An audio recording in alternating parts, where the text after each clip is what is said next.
오늘은 그 마태복음에 나오는 비유들 중에서 13장에 나오는 비유들을 같이 좀 살펴보게 됩니다. 13장에는 우리가 아는 대로 비유가 몇 개 나오죠? 마태복음 13장에는 비유가 보통 7개 나온다 그러죠. 예, 그리고 이제 사람들에 따라서는 그 천국의 제자된 서기관마다 하는 얘기, 옛 것과 새 것을 내오는 그 얘기 때문에 8개라고 보는 사람도 있습니다만 대체적으로 7개로 봅니다. 그 7개의 비유 중에서 씨 뿌리는 자의 비유하고 겨자씨 비유는 물론 문맥이 전혀 다르기 때문에 메시지가 좀 다르긴 하지만 마가복음에서 조금 살펴봤었고, 누룩 비유는 마가복음에 없습니다만은 겨자씨 비유와 유사하기 때문에 우리가 문맥에서만 잠깐 지나가고, 가라지 비유, 감추인 보화 비유, 진주 비유, 그물 비유를 살펴볼 예정입니다. 그러나 감추인 보화 비유하고 진주 비유는 한 쌍을 이루고 있기 때문에 아마 같이 살펴보게 되리라고 생각됩니다. 여러분이 가지고 있는 자료에 그 많은 사람들이 C.H. 율로가 아마 처음에 했는지 모르겠고요. 그 이후에는 수많은 사람들이 즐겨 이용하고 있는 마태복음의 그 마태복음 전체의 그 교차 대칭 구조에 대한 그림이 있습니다.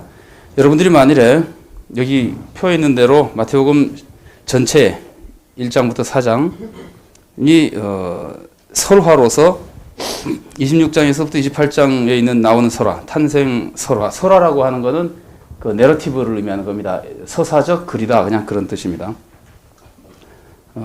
그것과 이제 그 고난 설화가 이제 대응되고, 그 다음에는 설교가 5장부터 7장에 나오는 산상설교와 23장에서부터 25장.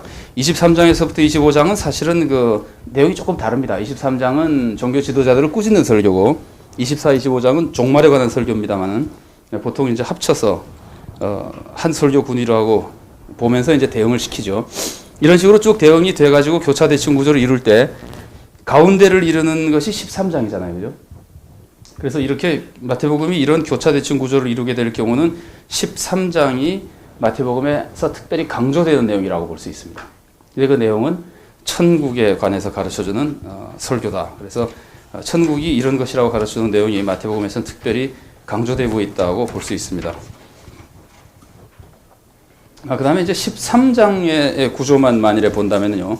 13장의 구조가 그 7개의 비유를 제가 앞으로 전진시켜 놨고, 그 다음에 뒤에 비유에 대한 설명이나 비유로 말씀하신 이유나 비유에 대한 해설이나 그 다음에 이런 것들은 이제 뒤로 보내놨습니다. 그랬을 경우에 이런 구조를 형성하고 있는데, 이런 구조에서 그 제일 처음에 나오는 비유가 씨 뿌리는 자의 비유거든요. 그러니까 씨 뿌리는 자의 비유가 나오고, 씨 뿌리는 자의 비유 다음에 비유로 말씀하시는 이유가 나오고, 이건 마가복음과 비슷합니다. 그 다음에 다시 씨 뿌리는 자의 비유를 해설했는데, 그 해설한 다음에 가라지 비유가 나오거든요. 가라지 비유는 13장에서 두 번째 나옵니다. 그런데 재밌는 거는 가라지 비유 직전에 씨 뿌리는 자의 비유 해설을 했는데, 씨 뿌리는 자의 비유 해설이 우리가 지난번에도 봤고 여기서도 짐작할 수 있는 대로 알레고리적 해석입니다. 그래서 가라지 비유를 들을 때 사람들은 금방 알레고리적 해석이 가라지 비유에 필요할 것이라는 인상을 받습니다. 그러나 그게 이제 알레고리적으로 해석해야 되는지 안 해야 되는지 별개의 문제고, 바로 앞에 비유 해설에서 가라지 비유도 알레고리적으로 해석해야 될 가능성이 있겠구나 하는 걸 느끼게 되고, 그러나 이제 그 다음에 이어서 비유를 더 얘기하시거든요. 겨자씨 비유하고 누룩 비유. 그런데 겨자씨 비유와 누룩 비유는 알레고리적 성격이 별로 없는 아주 그 지난번에 뒤에서 무화과나무 비유는 알레고리적 성격도 좀 있습니다. 이런 경우는 뭐뭐 같다. 우리가 보통 직유라고 하는 그 사람은 사자 같다라고 하는 것을 조금 확대시킨 그림.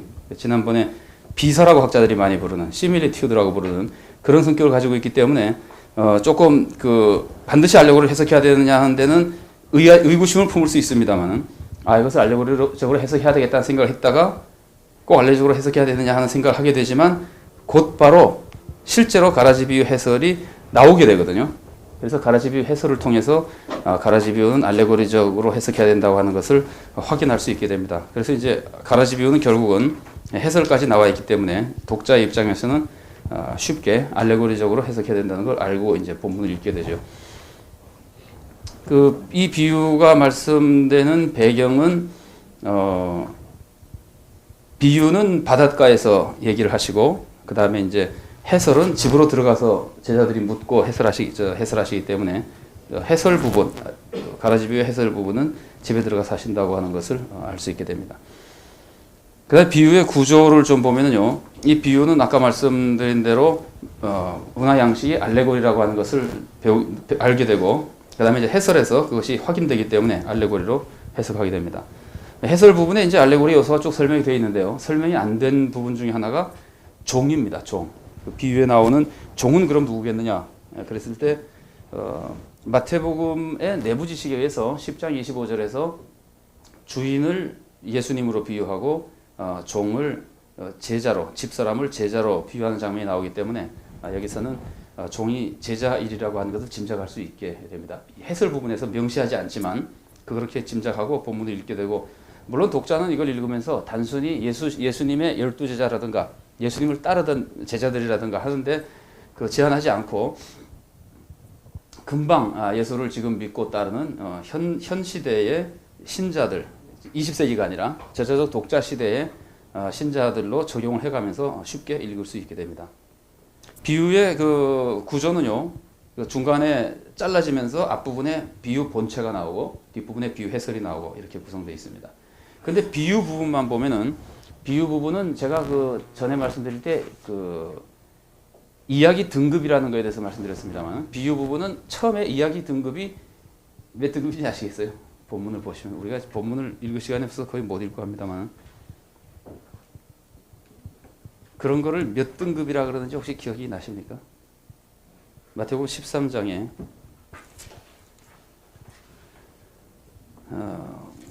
24절부터 비유가 나오잖아요. 예수께서 그들 앞에 또 비유를 베풀어 가라사대 천국은 좋은 씨를 제밭에 뿌린 사람과 같으니 사람들이 잘 때 그 원수가 와서 곡식 가운데 가라지를 덧뿌리고 갔더니 싹이 나고 결실할 때 가라지도 보이거늘. 여기까지 하면은 이걸 몇 등급이라 그러죠? 요거를 2등급이라 합니다. 혹시 기억이 잘 안 나실지 모르겠는데요. 화자가 청자에게 말하는 거를 1등급이라 그러고, 화자가 말하는 내용 속에 등장인물이 나오잖아요. 화자가 직접 말하는 게 아니라 화자가 말하는 등장인물이 말하는 것을 2등급이라 그러고, 그 다음에 등장인물이 얘기하는 내용 중에 또다시 등장인물이 나와서 얘기하는 걸 3등급이라 그러고, 이렇게 안으로 점점 들어가죠. 이런 거랑 비슷합니다. 우리가 TV를 볼 때, TV를 보는데 TV 밖에서 보는 사람은 1등급이라면은 TV 안에 나오는 사람은 2등급이고, 그 사람이 TV 안에서 또 TV를 보면은 그 안에 나오는 TV 속에 나오는 사람은 3등급에 이런 식으로 되는 겁니다. 이 등급을 나오는 것은 등급 간에 얘기할 수 없다고 하는 것을 우리가 꼭 알아야 돼요. 그러니까 예수님이 제자들에게 말한 것은 그 등급 안에서 대화가 형성된 것을 전제하고 해석을 해야지, 예수님이 곧바로 등급을 뛰어넘어서 밖에 나오는 사람들의 얘기하는 것으로 해석해버리면은 그 메시지를 그렇게 받아들일 수는 있지만요, 그렇게 해석하면은 해석의 의미가 변질될 위험성이 있습니다. 그래서 혹시 책을 보셨으면은 짐작하시겠습니다만, 대표적인 이야기 등급을 혼란스럽게 만드는 대표적인 예가요, 여러분 마태복음에 보면은 산상설교가 나오고, 산상설교에 첫 번째 나오는 복의 선포가 심령에 가난한 자는 복이 있나니 천국이 저희 것이나 이렇게 나오잖아요, 그죠? 그럼 그거를 역사비평이나 편집비평 하는 분들이 주로 많이 해석할 때 목사님들이 거기 익숙하시라고 생각하는데, 마태복음은 독자가 부자였기 때문에, 마태 공동체는 부자가 많았기 때문에 설교할 때 심령이 가난한 자는 복이 있나니 해서 그냥 가난한 자라 그러지 않고 심령이 가난하다 그랬다. 그럼 부자들이 그 말을 들을 때, 나는 부자라도 마음이 가난하면 되니까 부담이 없다 말이야. 교회를 안 떠나도 되거든요. 요즘으로 좀 속되게 말하면은 한 교회에서 부자를 막 공격하면은 부자가 그 교회에 견디지 못하니까 다른 교회로 옮겨버리잖아요. 그러니까 마태교회 사람은 저자가 부자들도 마음을 편하게 해주기 위해서 심령이란 말을 집어넣었다, 이렇게 해석하거든요, 편집비평에서는. 그것도 말이 안 되는 건 아닐 겁니다. 그런 면도 있을 겁니다. 그러나 이 마태가 글을 쓸 때 예수님이 심령에 가난한 자는 복이 있나니라는 설교를 할 때 마태복음 안에서 그 설교를 듣는 사람은 부자냐 가난하냐 한 자냐 이거예요. 그러면 마태복음에서 그 설교를 듣는 사람은 가난한 사람들입니다. 마태복음 4장에서부터 쭉 나오는 제자들은 다 버리고 쫓은 사람들이고, 그 다음에 쫓아온다는 사람들이 병 고치려고 이렇게 그 사람들 메고 이래가지고 쫓아오는 아주 뭐랄까 좀 사회적인 계층이 낮고 가난하고 어려운 사람들이거든요. 그러니까 마태복음은 마태라고 하는 저자는 예수님이 이렇게 가난한 사람들에게 이 설교를 했다고 우리들에게 전해주는 거거든요. 그래서 그 이야기 등급을 예수님의 2등급하고 현재 마태 공동체인 1등급하고로 혼란을 일으키면 안 됩니다. TV에서 나오는 사람이 하는 얘기는 자기들끼리 하는 얘기고 그 사람이 독자에게 직접 하는 얘기는 아니잖아요. 그러나 테크닉, 이제 문학 기법으로 독자에게 주는 메시지를 그렇게 전달하기는 할 때도 있어요, 있기는. 그러나 일단은 이야기 등급 안에서 봐야 되거든요. 그러면 사실은 심령에 가난한 사람 복이 있느니라는 설교도 사실은 가난한 사람들에게 한 거예요.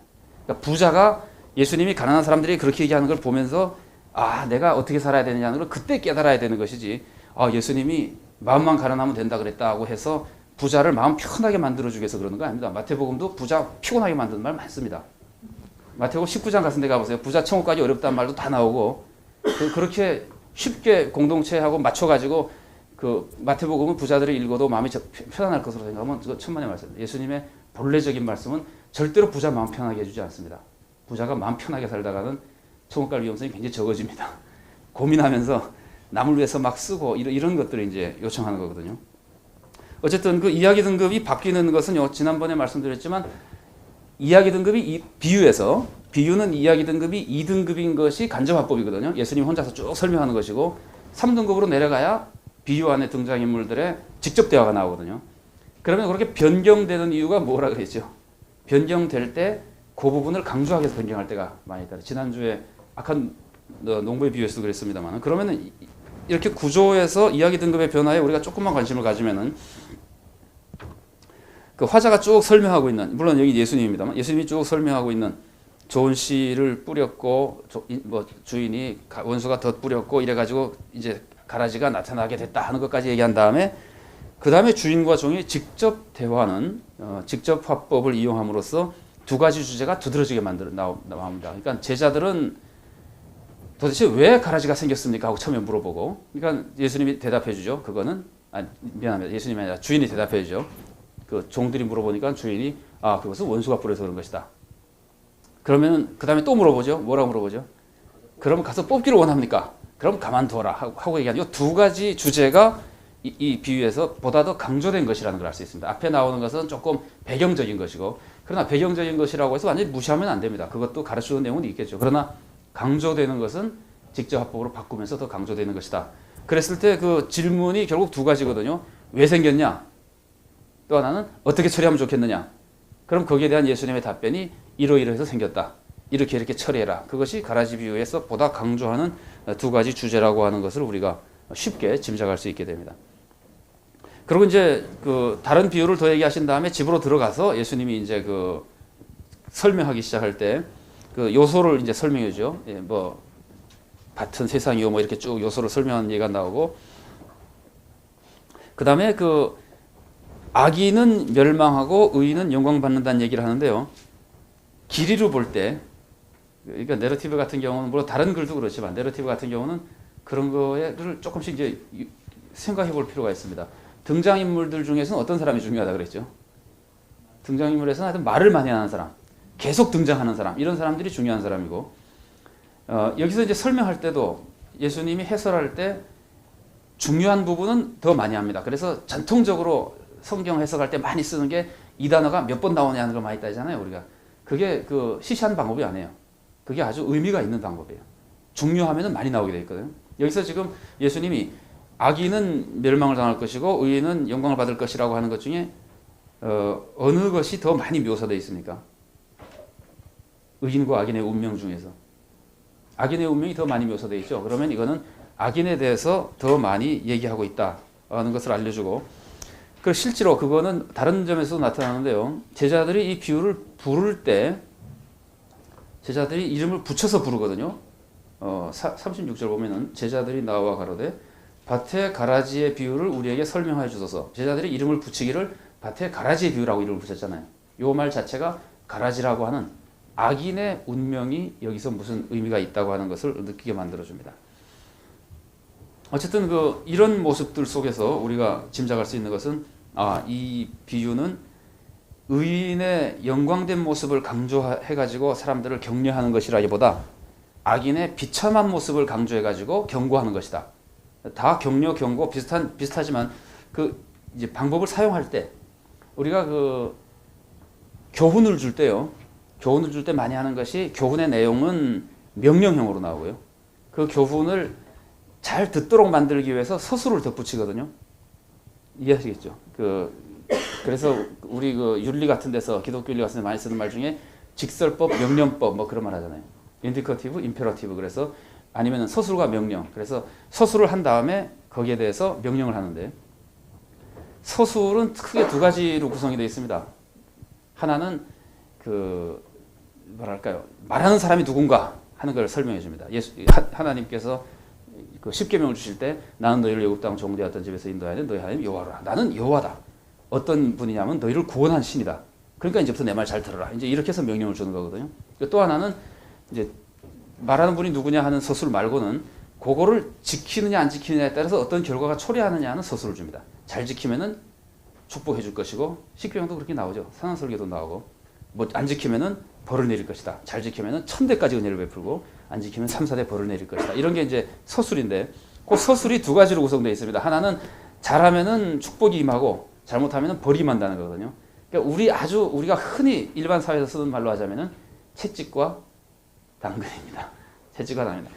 그러니까 그 채찍과 당근이라는 것이 이미 하나님께서 쓰시는 방법이고 성경에 나왔던 방법이 이거는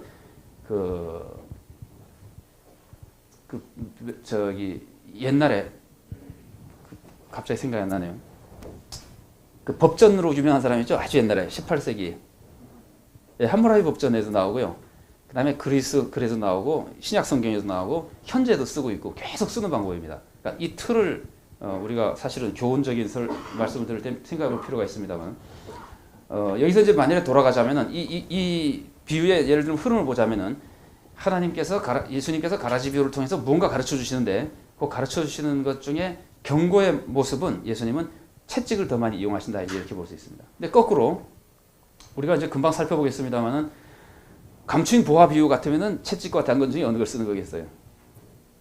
감추인 보화 비유.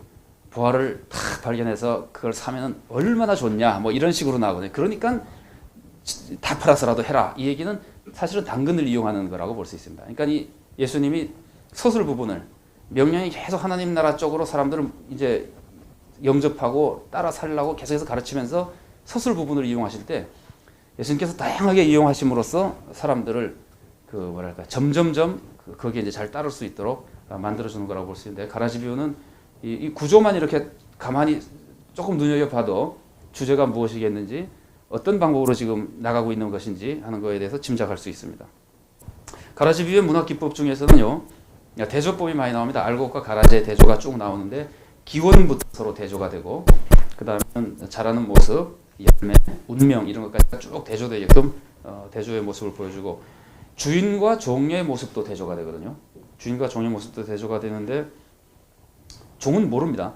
기원도 모르고 어떻게 처리해야 되는지도 모릅니다. 사실은 종들이 원하는 것은 뽑고 싶은 거 뽑기를 원합니까? 뽑으려고 지금 생각하고 있는 거예요. 그러니까 주인이 판단하는 것과 전혀 다르게 판단하고 있고 밭을 그 망쳐버릴 소지가 있는 모습입니다. 종의 모습은. 그에 반해서 주인은 모든 것을 알고 처리하는 분으로 이제 대조되면서 그들의 판단과 행동 결과 같은 것들이 대조되게 나타나죠.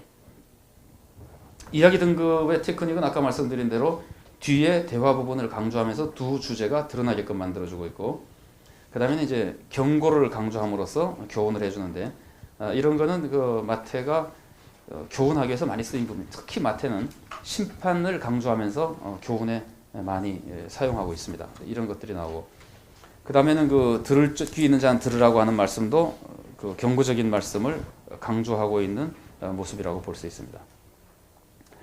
저적 독자의 이 본문을 해석하기 위한 지식을 몇 가지 살펴본다면요. 외부 지식에서는요.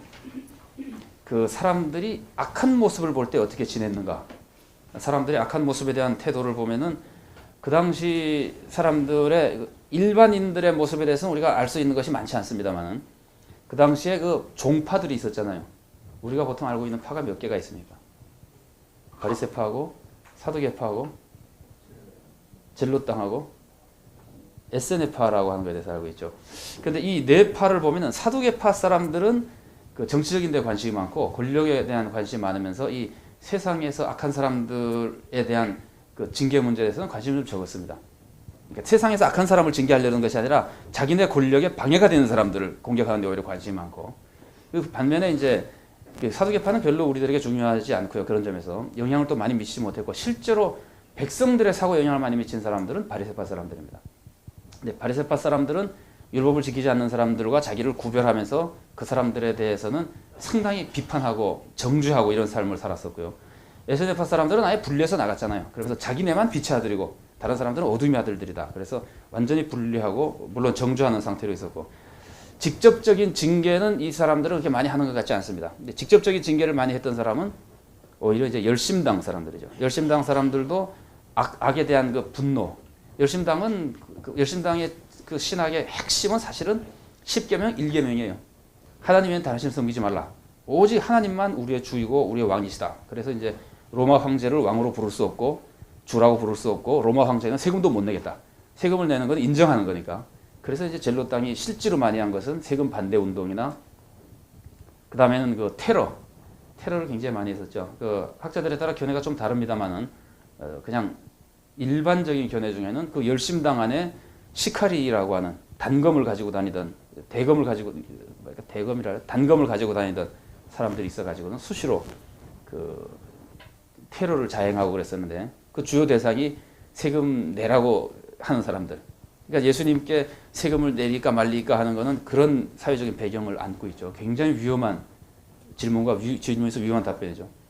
그래서 바리새파나 열심당 사람들은 그 젊은 층이나 농민층에 많이 퍼져 있었고요. 60년대에 가가지고 너무 많이 퍼져 있어가지고 결국 그 사람들이 주류가 돼서 유대 전쟁을 일으키고 이제 비참하게 패하긴 합니다만은, 그러니까 사회적으로 다른 사람을 정죄하고 그 제거하려고 하는 정신들이 상당히 많이 있었던 사회였었고, 그 다음에 이제 독자의 입장에서 저자적 독자가 자기 분위기를 느끼면서 이제 본다면은, 그 마태복음에 나오는 흐름을 볼 때 저자적 독자나 마태복 공동체와 관련된 사람들 간에도 정죄하는 내용들이 많이 있었던 것 같습니다. 그래서 그 주기도에서도 특히 용서하라는 것이 강조되어 있죠. 주기도가 끝난 다음에 또다시 한번 마태복음 6장 9절부터 13절의 주기도가 나오잖아요. 그 산상설교에서 끝나자마자 14, 15절에서 또다시 용서하지 않으면 안 된다는 게 강조되는 모습이나, 7장에서 비판하지 말라. 사실은 이제 비판이라는 단어보다는 심판이라는 단어가 더 좋겠습니다. 심판하지 말라는 얘기가 나오는 거나, 그건 이제 내부지시고, 뒷부분에 가보면은 18장에서 용서하지 않으면은 큰일 난다고 하는, 절대로 용서하지 않으면 안 된다는 것을 강조하는 모습 같은 걸 볼 때 교회 안에도 정죄하는 분위기가 어느 정도 있었던 것으로 생각됩니다. 이런 분위기에서 이제 이 비유가 나오는 거죠. 가라지는 이거는 참 곤란해요. 우리는 학자들이 연구한 걸 봐야 되는데 이 학자들이 연구한 결과가 서로 달라가지고 누가 맞는지를 잘 모르겠고 이래서 좀 혼란스러운데요. 여러분들이 알기로는 가라지가 어떤가요? 곡식과 가라지가 자랄 때 어느 게 높게 자라나요? 가라지 높게 자랍니까? 근데 제가 본 책들 중에는 더 많은 책은 낮게 자란다고 했습니다. 그러니까 이게 혼란스러워요.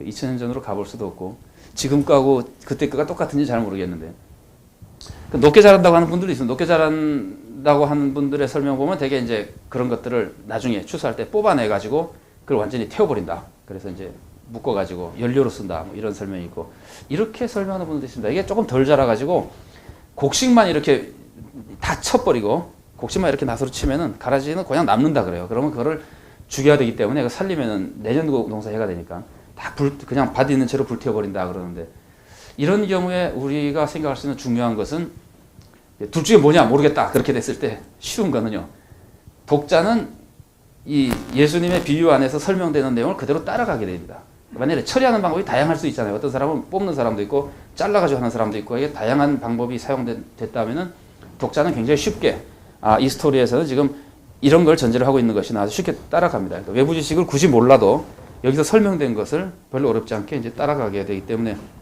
그런 정도로만 뭐 해석하면 별로 큰 문제는 없고요. 일반적으로 가라지가 있으면은 농사를 짓는 일반적으로 중간에 뽑을까요? 끝까지 기다릴까요? 중간에 뽑습니다. 그 사람들의 형편도 중간에 뽑습니다. 사실은.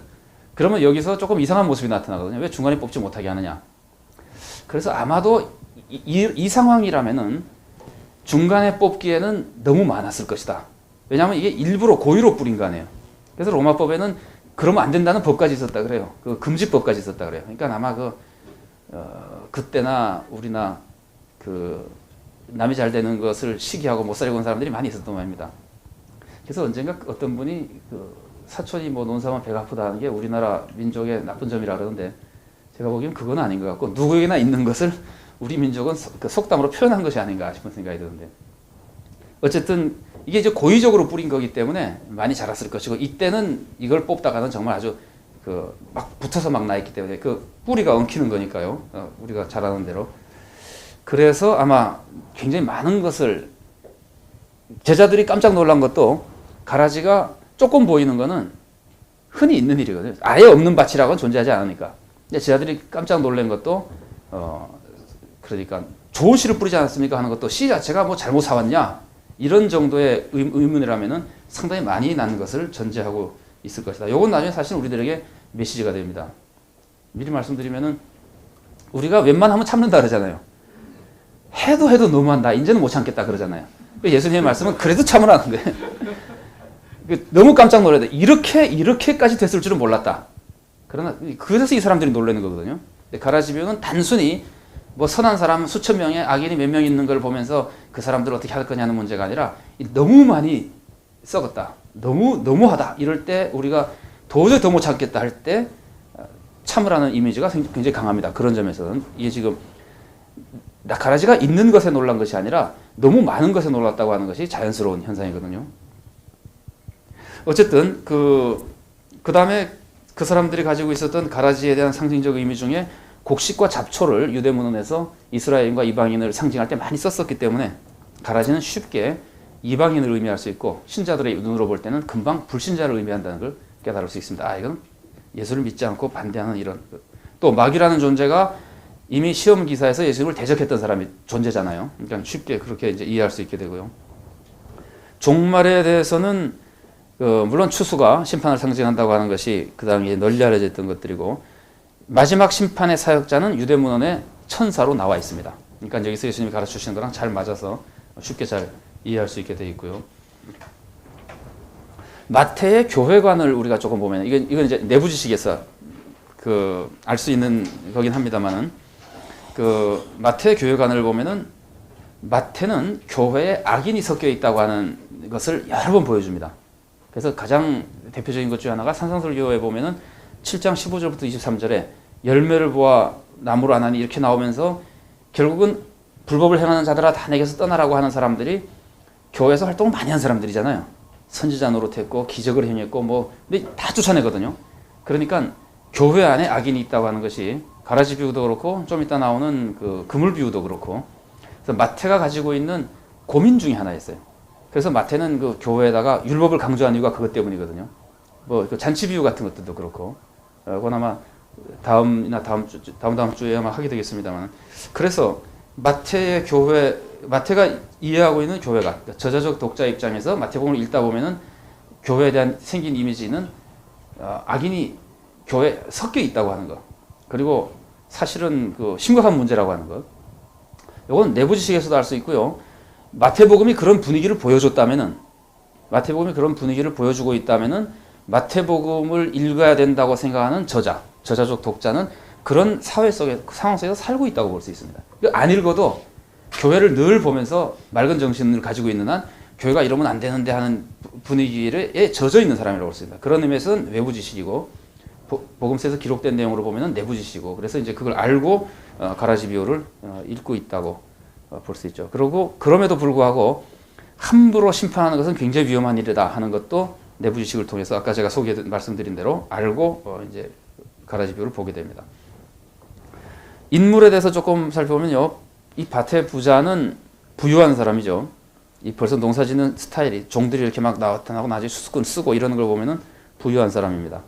그리고 인격적으로는 상당히 침착하고 지혜로운 사람이고 과감한 결단력이나 참을성을 가지고 있는 사람이에요. 그러니까 이럴까 저럴까 하는 사람이 아니라 아주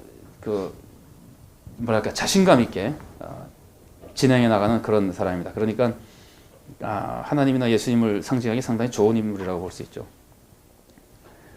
마태복음에서 잘 보여주고 있기 때문에 일반적으로 교인들이 알고 있었을 것이라고 생각할 수도 있고, 아니면 마태복음의 흐름 속에서 결국은 내부 지식이나 회상을 통해서 알 수 있으리라고 생각하는 것은 인자에 대한 개념인데요. 인자에 대해서 우리가 잘 알죠. 공관복음서가 얘기하는 인자의 모습은 크게 몇 가지가 나옵니까? 인자라는 용법이 크게 세 가지로 쓰이거든요. 인간으로 오신 예수님의 그냥 인간으로서의 모습. 그래서 그냥 자기 자신을 지칭할 때도 쓰고 이런 모습. 또 하나는 고난을 받는 인자의 모습. 그래서 고난 예고할 때 인자란 말이 많이 나오고. 또 하나는 뭐죠? 아주 유명해요. 재림할 때 영광 중에 오시는 인자의 모습. 그래서 이거 이제 인자와 이렇게 대조시킬 때 좋은 씨를 뿌리는 이는 인자요라고 딱 그랬을 때 인자라고 할 때 이 이미지는 두 가지 이미지를 동시에 우리들에게 보여준다고 볼 수 있습니다. 뿌리고 있다는 점에서는 지상에서 열심히 오셔서 사역하고 있는 예수님의 모습이고, 그러나 나중에 추수꾼을 시켜서 막 심판하잖아요. 그러니까 재림주로서의 예수님의 모습이 동시에 나타나는 모습이라고 볼 수 있습니다. 이 종들의 모습은요, 그냥 평범한 정도의 수준이라고 보면은 괜찮을지 모르겠습니다. 일상적인 생각을 넘어서지 못하는, 가라지가 조금일 때 뽑아봤다고 많아도 그냥 뽑으려고 덤벼드는 사람, 가라지가 이렇게 많아져도 원수가 뿌리는 경우는 흔하지 않을 거 아닙니까? 그러니까 하여튼 비유 내에 나오는 꾸며진 이야기에 나오는 얘기긴 하지만 그냥 평범하고 머리가 조금 별로 그렇게 신선하게 막 돌아가지 못하는 정도의 사람이라고 볼 수 있습니다. 그리고 조금 조급한 성격이라고도 볼 수 있고, 그러니까 좀 지나가는 말로 말씀드리면 이렇게 좀 안 됐지만 이렇게 평가하고 나면은 교회에서 말씀 부리는 사람이 조금 머리가 안 좋다고 얘기해도 과언이 아닌 게 돼버리는 겁니다. 아니면 조급한 사람, 하나님의 뜻에 대해서 조금만 통찰력이 있으면은 그러지 않을 텐데, 조금 이따 제가 더 말씀드리겠습니다. 어쨌든 인물에 대해서 우리가 본문이 가르쳐주는 모습, 꾸미지 말고요. 이 해설자가 꾸미면 안 됩니다. 그러면은 그건 비정상적 해석이 되고, 본문이 가르쳐주는 모습에 조금씩 관심을 가지고 인물 이해나 이런 거에 대해서 눈여겨보게 되면은 현실에 적용할 때 조금 더 구체적이고 풍성하게 적용할 수 있는 여유가 더 생긴다고 볼 수 있습니다. 근데 이 종들이 씨를 뿌리는데 참여를 했을까요, 안 했을까요? 독자 입장에서 딱 볼 때 종들이 씨를 뿌리는데 참여했겠느냐, 안 했겠느냐. 이 비유 본문은 주인 혼자 뿌린 것처럼 해놨거든요. 그럼 주인 혼자 씨를 뿌렸다고 해서 종들이 참여를 안 했다고 볼 수 있겠느냐라고 보면 여러분들은 어떻게 짐작하겠어요? 그걸 이제 틈이라고 생각 어떻게 배우시겠어요? 주인 혼자 뿌렸다. 주인이 일어나서 종이 놀고 있습니다.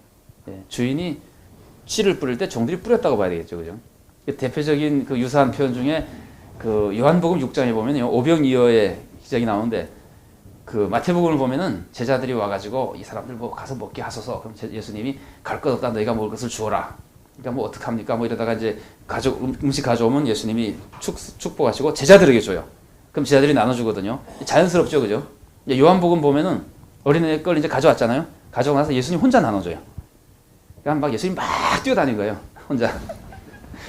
근데 사실은 그 그림이 아니고 요한이 말하고자 하는 거는 제자들의 역할은 중요하지 않다. 그걸 어떻게 제자들이 줬다 그럴 수 있느냐. 마태는 제자들의 입장을 부각시키는 거고요. 예수님으로부터 받아서 우리가 다 해야지만 되는 것이다. 우리가 예수님의 뭐라 그래야 될까요?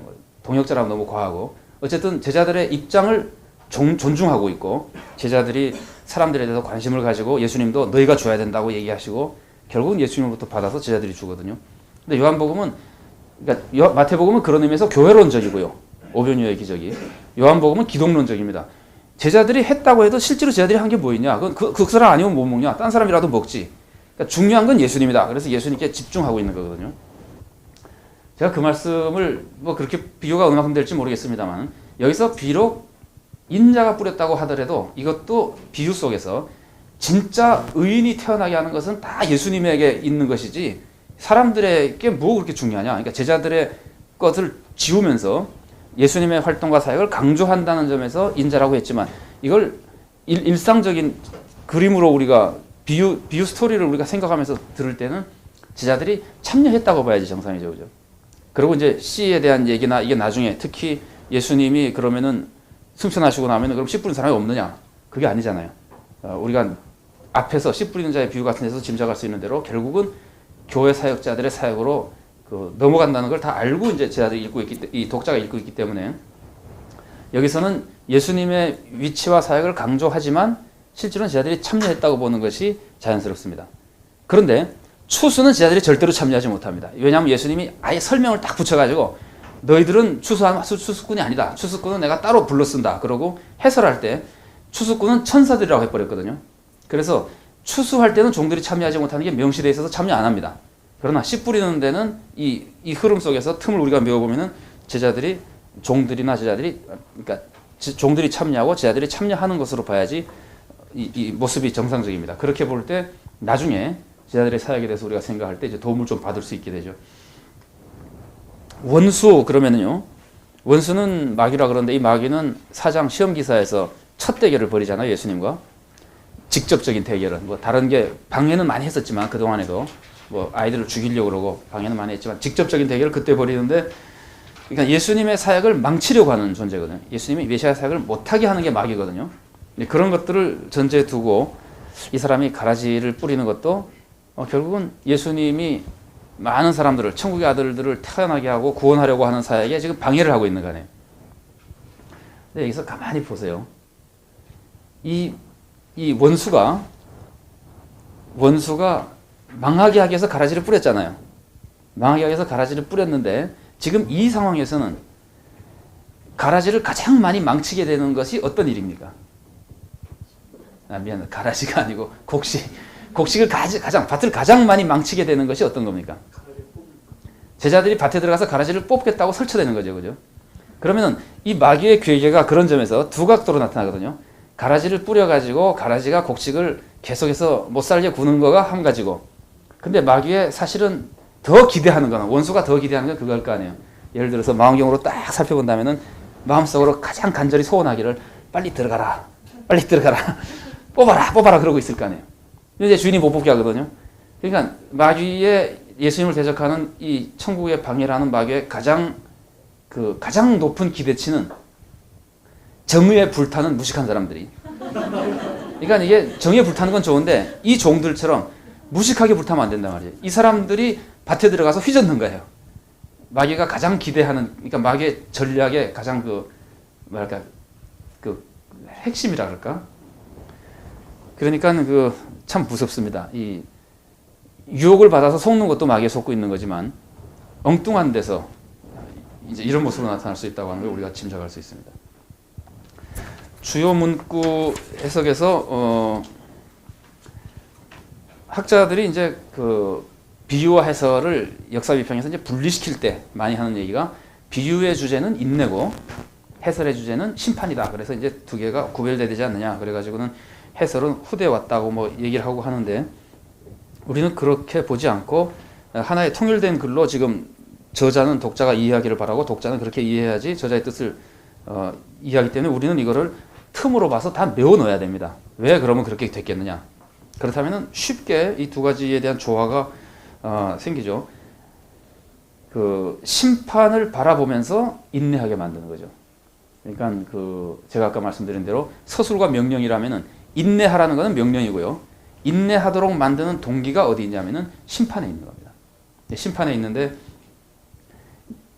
지금 너무 속이 상해도 반드시 하나님이 심판해 줄 테니까 너무 그게 그렇게 안달하지 말고 참아라. 뭐 이런 메시지가 되기도 하고, 그 다음에 심판을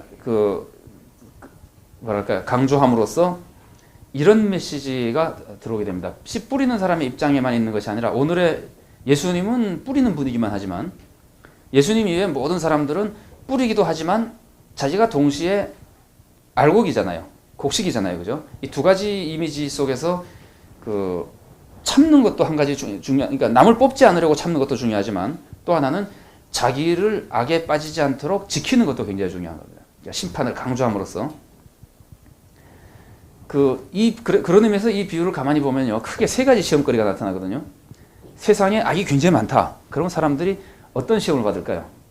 세상에 악이 굉장히 많다. 그러면은 첫 번째로 받을 수 있는 이 본문이 가르쳐주는 그대로 우리가 짐작해보면 첫 번째로 받을 수 있는 시험은 하나님은 어디 계시냐 이렇게 시험 받는다는 거예요. 신앙 자체가 흔들리는 겁니다. 우리가 보통 신정론이라고 하는 거. 하나님이 계신데 왜 이러느냐? 하나님은 악에 대해서 어떻게 하고 있느냐? 이게 제자들의 질문이었거든요. 선한 건 좋은 씨만 뿌리지 않았습니까? 이게 도대체 뭡니까? 왜 이렇게 됐습니까? 그러니까 굉장히 큰 악을 볼 때 사람들이 빠지는 함정은 하나님은 뭐냐?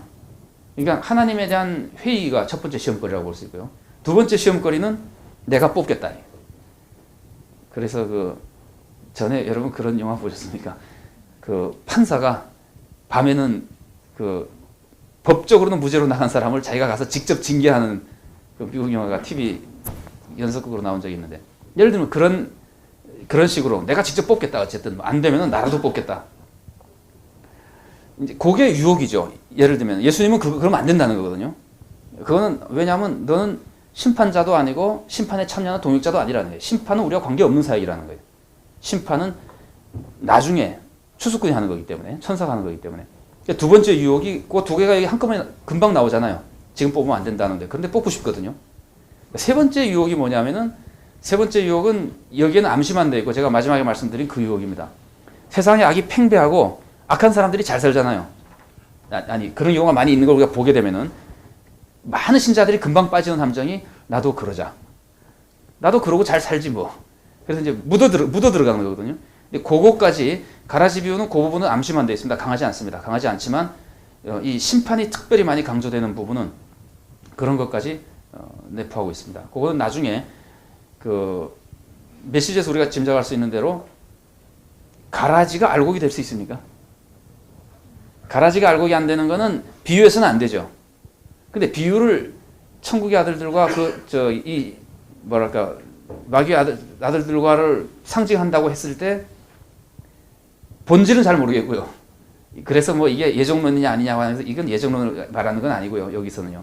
그런데 본질은 잘 모르겠지만 우리가 볼 때 지금은 틀림없이 사탄의 자식으로 살고 있다고 하는 사람이 어느 날 하나님의 자녀로 사는 것으로 바뀔 수는 있습니까? 바뀔 수 있잖아요.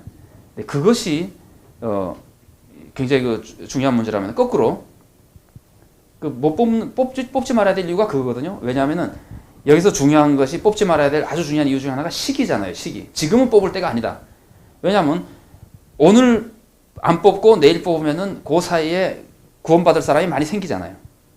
그러니까 이런 것들을 전제로 할 때 거꾸로 전제되는 것은 뭐냐면은 알곡도 가라지가 될 수 있는 겁니다. 그러니까 비유 안에서는 안 되지만 예수를 믿던 사람이 어느 날 이상하게 돼버릴 수 있는 겁니다. 제가 그 사람의 본질이 어디 있는지는 잘 모르겠고, 그 예정론 뭐 이렇게 좀 복잡하게 되니까. 그러나 현상적으로 볼 때, 우리가 오늘 심판하냐, 내일 심판하냐라고 볼 때, 그렇다면은 이 세 번째, 잘 믿는 것 같다가 넘어지는 사람. 그래서 이 심판을 강조하면서 악이 많을 때 악에게 빠져버리고 싶은 유혹도 이 심판에 대한 강조가 막아준다고 볼 수 있습니다. 밭이 상징하는 거는요, 밭이 그러면 교회를 상징하느냐, 세상을 상징하느냐는 말에서 교회를 상징한다고 해석하는 사람들이 많이 있습니다만은, 그렇게 하면은, 좋지 않을 것 같아요. 교회를 상징하는 것으로 해도 괜찮지만, 뭐 그런 메시지가 그물비유랑 다 나오니까. 그러나 그물비유에 나오는데도 불구하고 이렇게 다르게 표현하는 것은, 특히 마태가 예수님의 입을 빌어서 밭은 세상이다라고 표시를 했잖아요. 얘기를 했잖아요. 그래서 이 부분에서는 세상이라고 보는 것이 더 좋겠다고 생각됩니다. 특히 복음서 중에 교회라고 하는 단어를 사용한 복음서가 있죠. 그게 어느 복음서입니까? 네 복음서 중에 교회라는 단어가 직접 나오는 복음서. 그게 마태복음이거든요. 그러니까 마태는 교회라는 단어를 사용하는 사람입니다. 그런데도 밭은 교회요라고 그러지 않았거든요. 밭은 세상이요라고 그랬기 때문에 교회에 이런 모습이 있다고 해도 틀리지는 않습니다. 뭐 그물비유가 거의 비슷하게 그런 걸 가르쳐주기 때문에. 그러나 이 본문에서는 세상 쪽을 더 강조하는 것이 그물비유와 다른 점을 보여주면서 두 개가 더 보완해서 메시지가 풍성해지지 않겠느냐라고 생각할 수 있습니다. 그러니까 신자들이 교회 내에서 하는 문제를 넘어서서 신자들이 사회와의 관계에서 어떻게 하느냐 하는 문제를 보여준다고 볼 수 있고, 신자들이 사회를 정죄했을 때, 사회를 정죄하고 나면은 씨를 뿌리기가 좋을까요? 일단 정죄하고 나면 씨를 뿌리기가 좀 어렵죠, 그죠? 저놈은 가라지다 그러고 나면은 거기 가서 복음 전하기가 좀 어렵잖아요. 저것도 알고 있을 수 있겠다고 해야지 복음 전할 가능성이 있잖아요. 근데 가라지 비유는 복음 전하는 것이 핵심 메시지는 아닙니다. 그냥 암시만 돼 있습니다. 처음에 뿌린다는 얘기가 나왔기 때문에. 그러나 그것을 전후 문맥과 비교해 볼 때 제자들의 사역은 뿌리는 사역인데 정죄는 자기와 전혀 관계도 없는 건데 정죄부터 해놓고 보면 특히 세상을 정죄해놓고 나면은 그 선교할 뭐가 많이 줄어들지 않겠어요? 아주 비본질적인 겁니다. 그러니까 이 본문은 세상에 대한 신자들의 자세에 대해서 이런 면이 있다고 하는 것을 가르치는 것으로 보는 것이 우리들에게 유익한 메시지가 되리라고 생각됩니다. 본문 해석은 그러니까 여기까지가 사실은 본문을 해석하기 전에 저자적 독자 입장에서 본문을 이해하려면 어떻게 이해해야 되느냐는 것들을 생각해 본 거거든요. 뭐 구조나 외부 지식이나 내부 지식이나 인물이나 이렇게. 근데 하다 보면은 메시지가 거의 다 이렇게 뭐랄까 정리가 되죠, 그죠? 그래서 제가 소개할 때는 그렇게 소개를 합니다. 본문을 해석할 때는 더 이상 아무것도 공부하지 않아도 본문만 읽으면 저절로 해석이 다 될 수 있을 정도로 이제 준비 과정이 끝나야지 된다고 생각합니다. 왜냐하면 그것이 저자적 독자가 알고 읽는 거기 때문에 그렇습니다. 그런 식으로. 그러니까 메시지를 뭐 많이 말씀드릴 필요는 없을 것 같습니다만은 씨 뿌리는 자의 비유는 특징이 사람의 반응을 강조하는 거였다면은 땅을 강조하면서 가라지 비유는 씨의 기원과 씨 자체에 대해서 이제 보여주고 있고 씨 뿌리는 자의 비유에서는 열매 맺지 못하는 이유를 사람에게만 주로 많이 이제 설명해 줍니다. 근데 요거는 설명이 안 돼 있죠. 그 길가에 떨어진 걸 그냥 먹어버렸다. 그거는 그냥 마귀가 먹어버린 것 정도로만 설명이 되고 그 다음에는 다른 것들은 뭐 유혹과 핍박과 무슨 뭐 이런 것들, 욕심과 이런 것들이 나오잖아요. 그러면은 그런 것들이 사람들을 계속해서 열매를 맺지 못하게 한다고 할 때 이 가라지 비유는 그걸 좀 보충해 줘가지고 그 진짜 배후에는 누가 있냐면은 사탄이 있는 것이다. 그러니까 유혹이며 박해며 사실은 그 모든 것들이 그 배후에 사탄적인 역사가 있어서 이러는 것이다. 그래서 조금 더 영적인 전쟁으로서의 모습을 부각시켜 줘가지고 그런 시험을 이겨내는 것이 자기가 뭐 열심히 결심하는 것으로 되는 것이 아니라 그 신적인 어떤 힘을 얻어야지만 그걸 이겨낼 수 있다는 이미지를 부각시켜 줍니다. 어떻게 보면은 영적인 무장이 필요하다 하는 것들을 1차적으로 그러니까 핵심은 아니지만 부각시켜 주고 그다음에 그 밭이 세상이라고 하는 것도 그 아까 제가 말씀드린 거에 덧붙여서 온 세상이 우리의 사역지라고 하는 거를 이미지를 주죠. 그래서 세상과 교회와의 관계에서 교회가 얼마나 세상을 향해서 사역해야 되냐 하는 거를 보여주고 있고 그거는 나중에 다시 그물뷰에서 조금 더 이제 강하게 그 메시가 그 이미지가 나옵니다만은 결실할 때 가라지가 보인다고 하는 거는요 이런 이미지를 좀 준다고 생각할 수 있어요. 자연현상으로 가라지가 실제로 그때 돼야지 이제 보이거든요. 그러니까 자연현상으로 설명한 것으로 끝내도 됩니다. 그러나 이 비유가 알레고리적인 성격이 많이 있고 평소에 참신자와 거짓선자의 구별이 어디서 나타나죠? 열매에서 나타나잖아요. 그러면 그런 내부 지식과 알레고리적인 모습을 합치면은 결국 우리가 가라지냐 아니냐는 것의 판정이 열매에서 결실에서 많이 나타난다고 하는 이미지를 주면서 우리들에게 그 결실의 중요성을 조금 더 부각시켜 줍니다.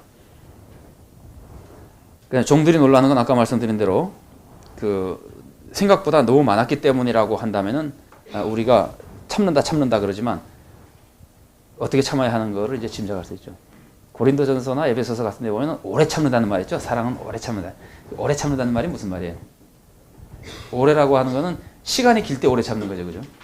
그 다음에 참는 거는 횟수가 많을 때도 오래 참는 거가 될 수 있습니다. 그러나 사실은 바울 서신에서 말하는 오래 참는 것은 그런 것이 아니고 끝까지 참는 겁니다. 횟수가 뭐 20번, 30번 참았다는 것이 중요한 게 아니고 횟수로 뭐 10년, 20년 참았다는 것이 중요한 게 아니라 끝까지 참는 것을 얘기하는 건데 그런 그 우리가 신앙생활하면서 배운 이미지와 이것도 좀 비슷한 이미지를 준다고 볼 수 있습니다. 너무 막 놀랍게 불쾌하게 많을 때라도 참게 만들어준다는 것. 가라지를 뽑지 말라고 할 때 제자들에 대한 그 종들에 대한 주인의 묘사 속에서 왜 제자들이 뽑지 않아야 되는지에 대해서 우리가 짐작할 수 있는데요. 종들은 분리해서 뽑을 수 있는 능력이 없습니다. 첫 번째로 가르치는 것이. 그러면 이게 현세에 적용이 쉽게 되죠. 우리가 현세에서 정죄하려고 그러지만 누가 그 자기가 판단한 것이 정확하다고 자신 있게 얘기할 수 있는 사람이 있겠어요? 이건 틀림없다. 저놈은 정말 나쁜 짓을 한 사람이 틀림없다. 아니면 뭐 손에 장을 지진다. 그래 놓고도 장 지질 일이 많이 생기죠. 그죠? 틀림없이 이 사람이 나쁜 사람이라고 욕을 하고 나서 얼마 지나고 나서 실수했다는 그 느낌이 우리가 자주 있잖아요. 그러니까 우리가 판단을 그렇게 잘 못하고 있는데 더군다나 하나님이 보시는 판단 기준이랑 우리의 판단 기준이랑 다른 상태에서 외모만 보고 판단하고 상황만 보고 판단하는 것 중에서 우리가 그 수많이 그 진짜로 구별할 수 못한다는 거죠. 실질적으로. 여기서는 지금 뭐 뽑다 같이 뽑히기도 하고 구별을 못하게 하겠습니다만 이게 상징적인 의미로서 현재 우리들에게 판단 능력이 없다고 하는 거에 대해서 정확한 판단 능력이 없다고 하는 것을 한 가지로 볼 수 있고요. 그 다음에는 아까 말씀드린 대로 시기가 굉장히 중요합니다. 그래서 이 독자가 여기까지 알고 있었을지는 모르겠습니다만 베드로 후서에서 얘기하는 걸 보면은 베드로 후서에서 재림이 늦어지는 것을 설명할 때 이렇게 얘기하잖아요. 재림이 자꾸 늦어지는 것은 주께서 길이 참으시는 것은 뭐 때문에요? 한 사람이라도 더 회개해서 구원받기 위한 것이다. 이런 것이 교회에 많이 있었던 교훈이라면은 지금이 시기가 아니라고 하는 것은 독자들이 금방 짐작할 수 있습니다. 지금 시기가 아니라고 하는 것은 참고 있는 동안에 하나님께서는 더 구원자를 늘려줄 것이다. 그래서 아까 제가 말씀드린 대로 가라지가 알곡이 될 수 있는 것이다. 저는 이 사건을 볼 때 생각나는 사람이 사도 바울인데요. 사도 바울이 막 설치면서 사람들 잡아가고 그럴 때 누가 사도 바울만 죽이면 하나님 나라가 정말 융성할 것이다 해서 죽여버리면 곤란했겠죠. 그죠? 그런 것들을 우리가 보면은 우리가 심판하지 그때는 사도 바울이 확실히 나쁜 사람이죠. 그러나 그 확실히 나쁜 사람이라고 하는 것도 우리는 시공간의 한계를 가지고 하지만은 그 사람이 조금만 지나면은 그 누구도 하지 못하는 일을 하는 사람으로 또 바뀌잖아요. 그러니까 우리는 지금 가지고 판단해도 틀리지만 우리는 미래 일을 모르는 상태이기 때문에 절대로 올바른 판단을 할 수 없고 그래서 하나님께서는 시기가 지금이 아니에요. 하나님께서 심판할 시기까지는 아무도 심판하면 안 된다는 겁니다. 그리고 이제 심판은 천사에게 맡긴다고 하는 것은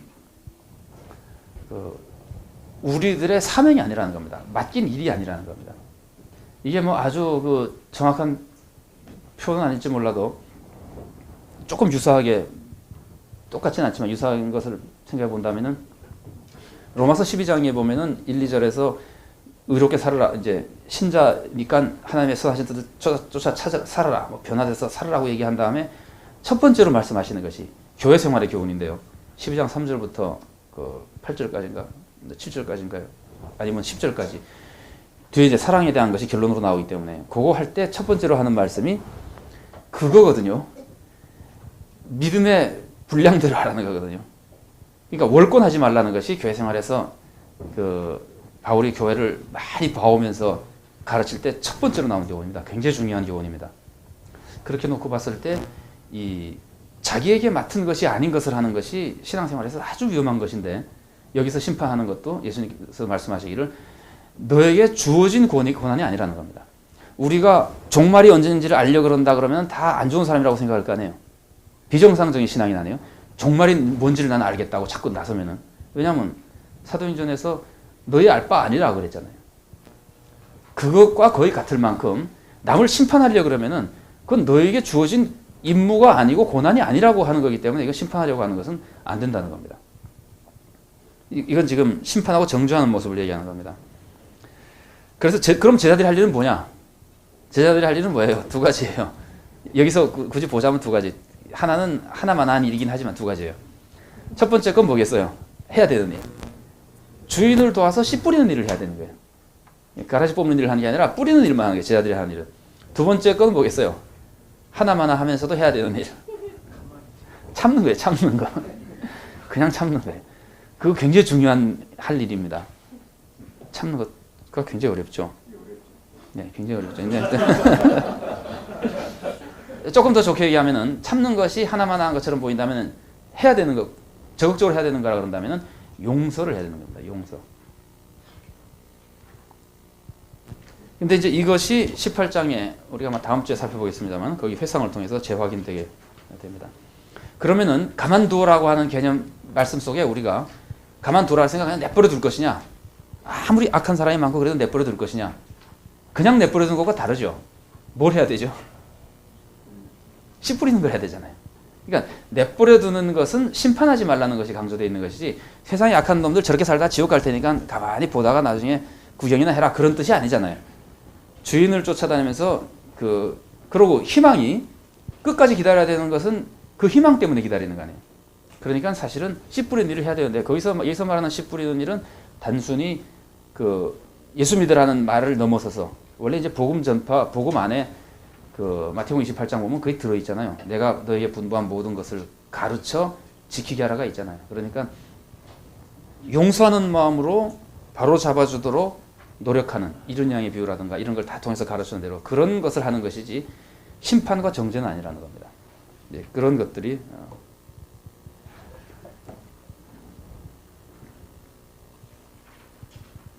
문맥과의 관계에서도 아마 우리가 다음 거에는 자세히 못 보더라도 한번 살펴보는 연습을 해보시는 것이 목사님들이 다음에 비유를 해석하실 때 참고가 될지 모르겠습니다. 씨 뿌리는 자의 비유는 아까 말한 대로 씨 뿌리는 자의 비유하고는 굉장히 가깝게 연결이 됩니다. 그래서 왜 그렇게 열매 맺지 못하는 것이 많은가 라고 그럴 때 이 비유는 마귀가 배경으로 있기 때문에 그런 것이다. 그 다음에 씨 뿌리는 자의 비유에서 땅들은요, 네 가지 밭이라고 하는 네 가지 땅의 모습은 열매를 맺어야 된다는 것을 이제 주요 주제로 가르쳐주잖아요. 열매를 맺어야 된다. 열매를 맺어야 된다고 할 때 열매를 맺으라고 하는 것을 강화시켜줍니다. 이 가라지 비유가. 왜 강화시켜주느냐 하면은 열매를 맺으라는 게 명령이라면은 그 명령을 수행하기 위해서 서술이 있어야 되잖아요.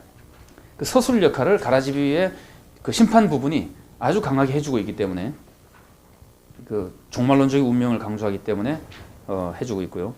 겨자씨 비유나 누룩 비유 같은 것은, 특히 누룩 비유 같은 게 이제 아까 말씀드린 가라지가 알곡이 될 수 있을 것이냐 하는 이미지 속에서, 겨자씨 비유는 겨자초가 이렇게 커지는 비유라면, 누룩 비유는 점령해 나가는 모습이 굉장히 강하잖아요. 조그만 누룩이 밀가루를 반죽을 계속 부풀려 나가잖아요.